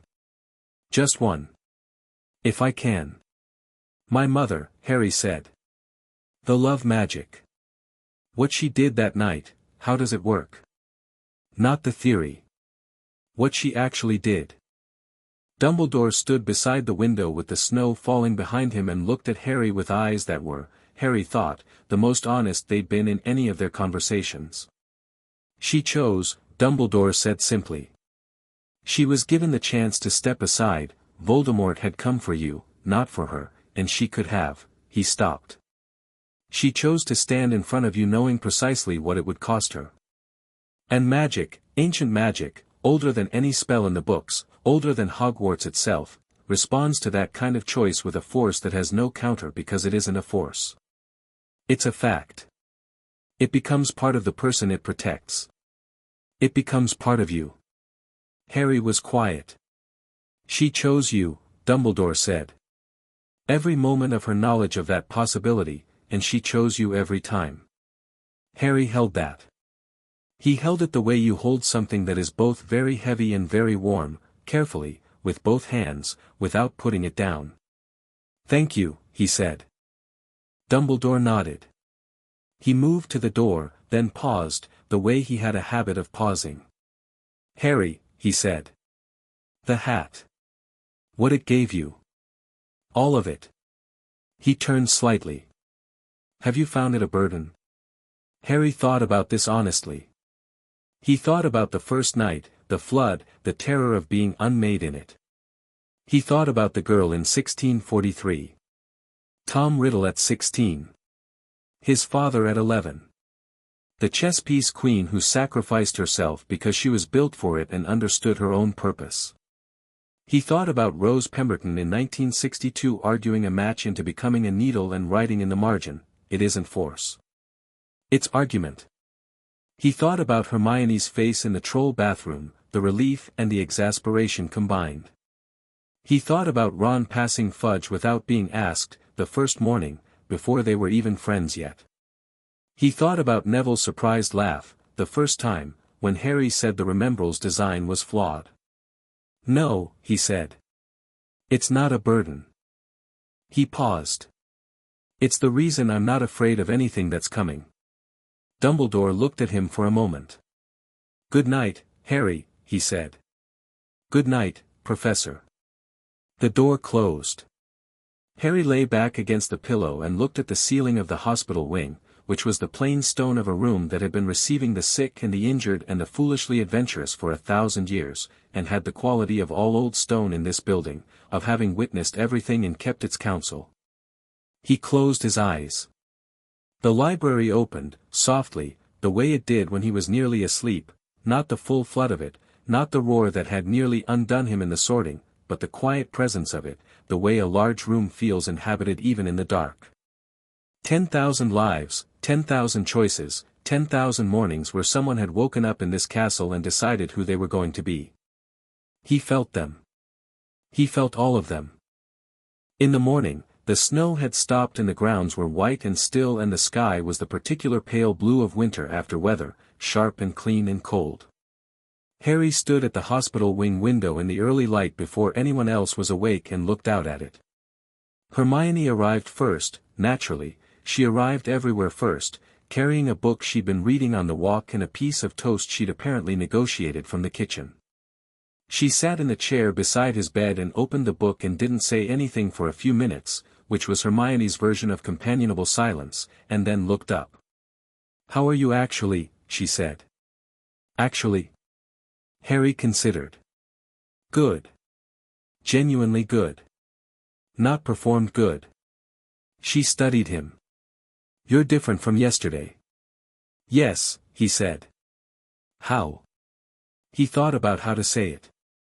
"I've been carrying something since the sorting that I understood as information," he said.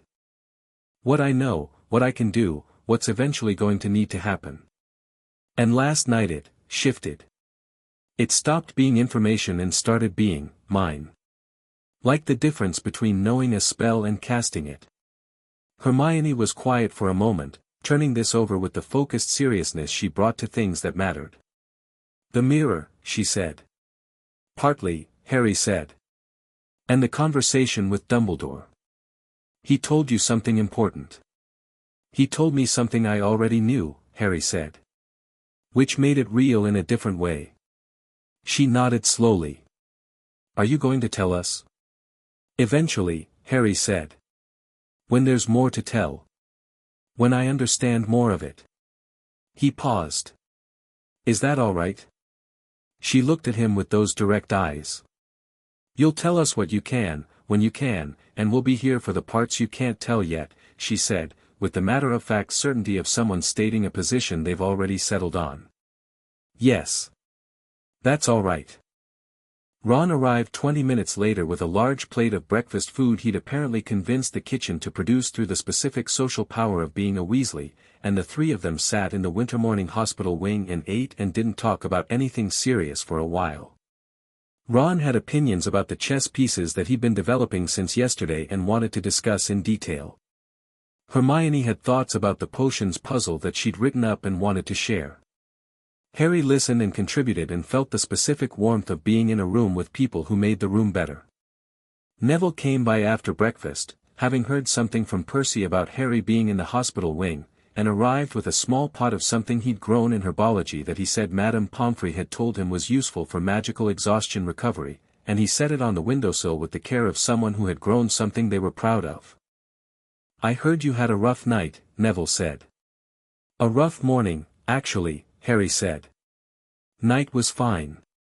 "Oh," Neville said. "Good."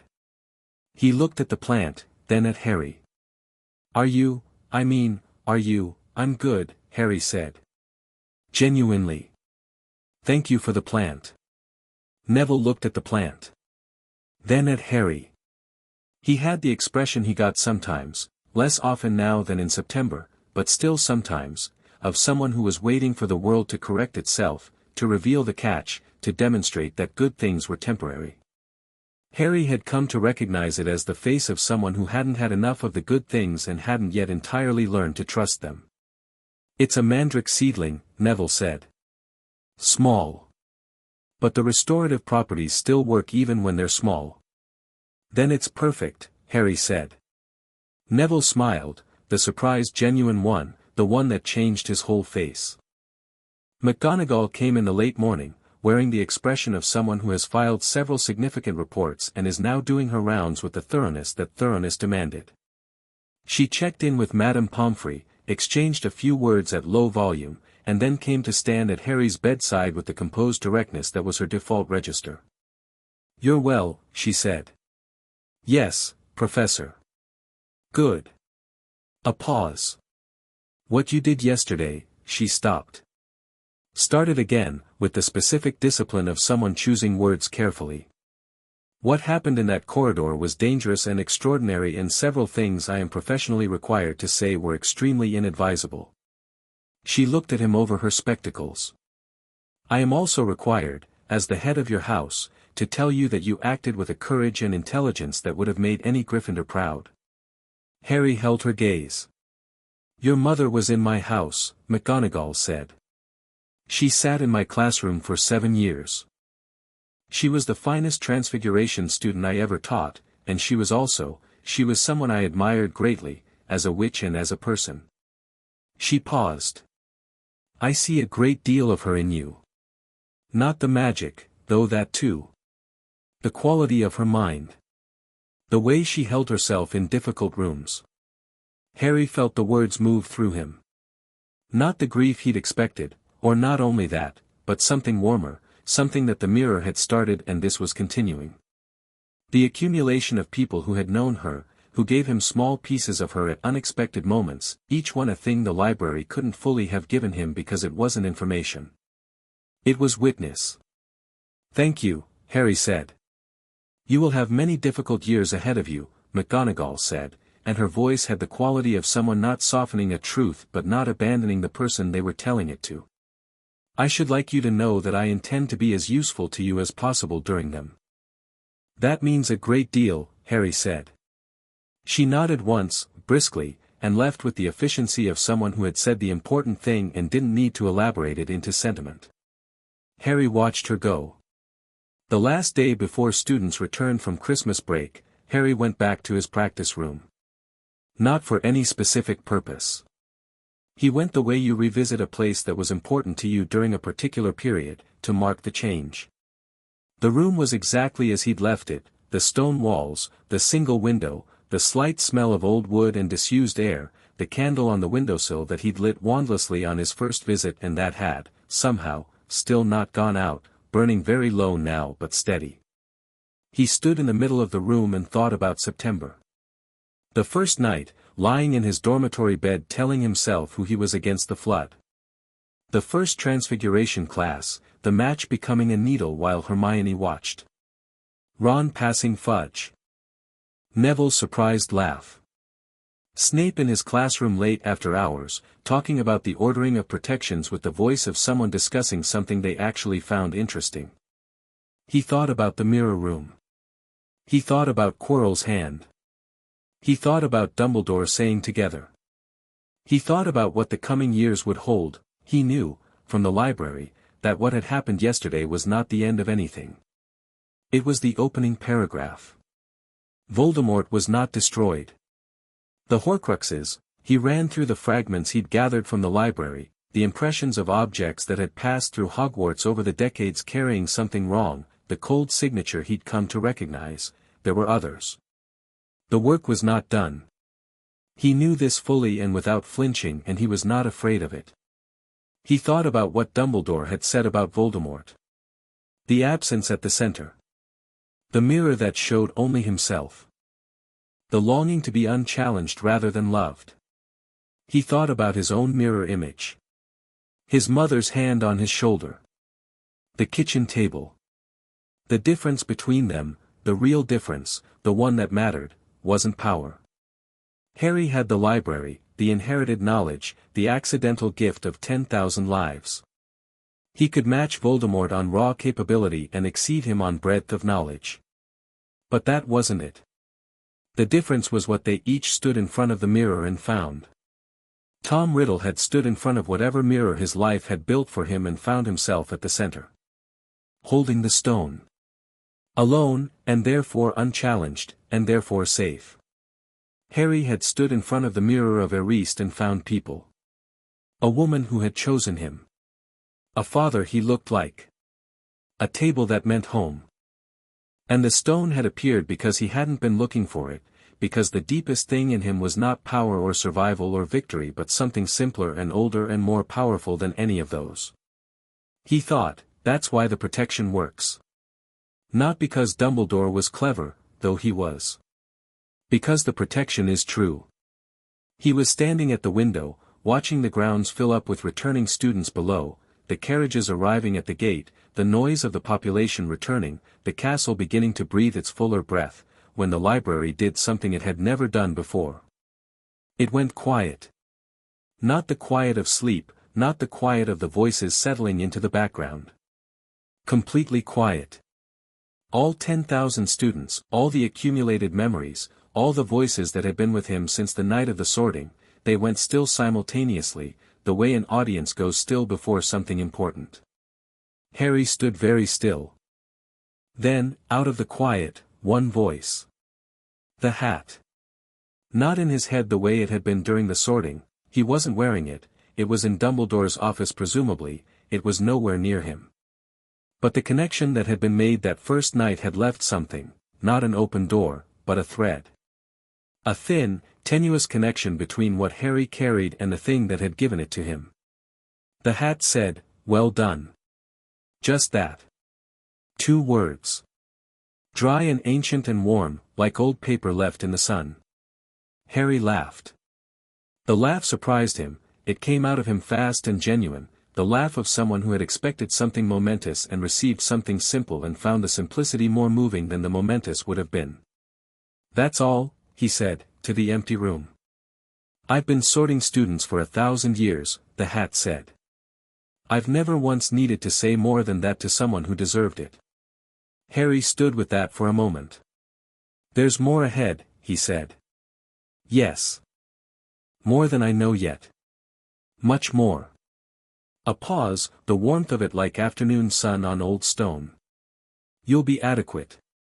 "High praise," Harry said.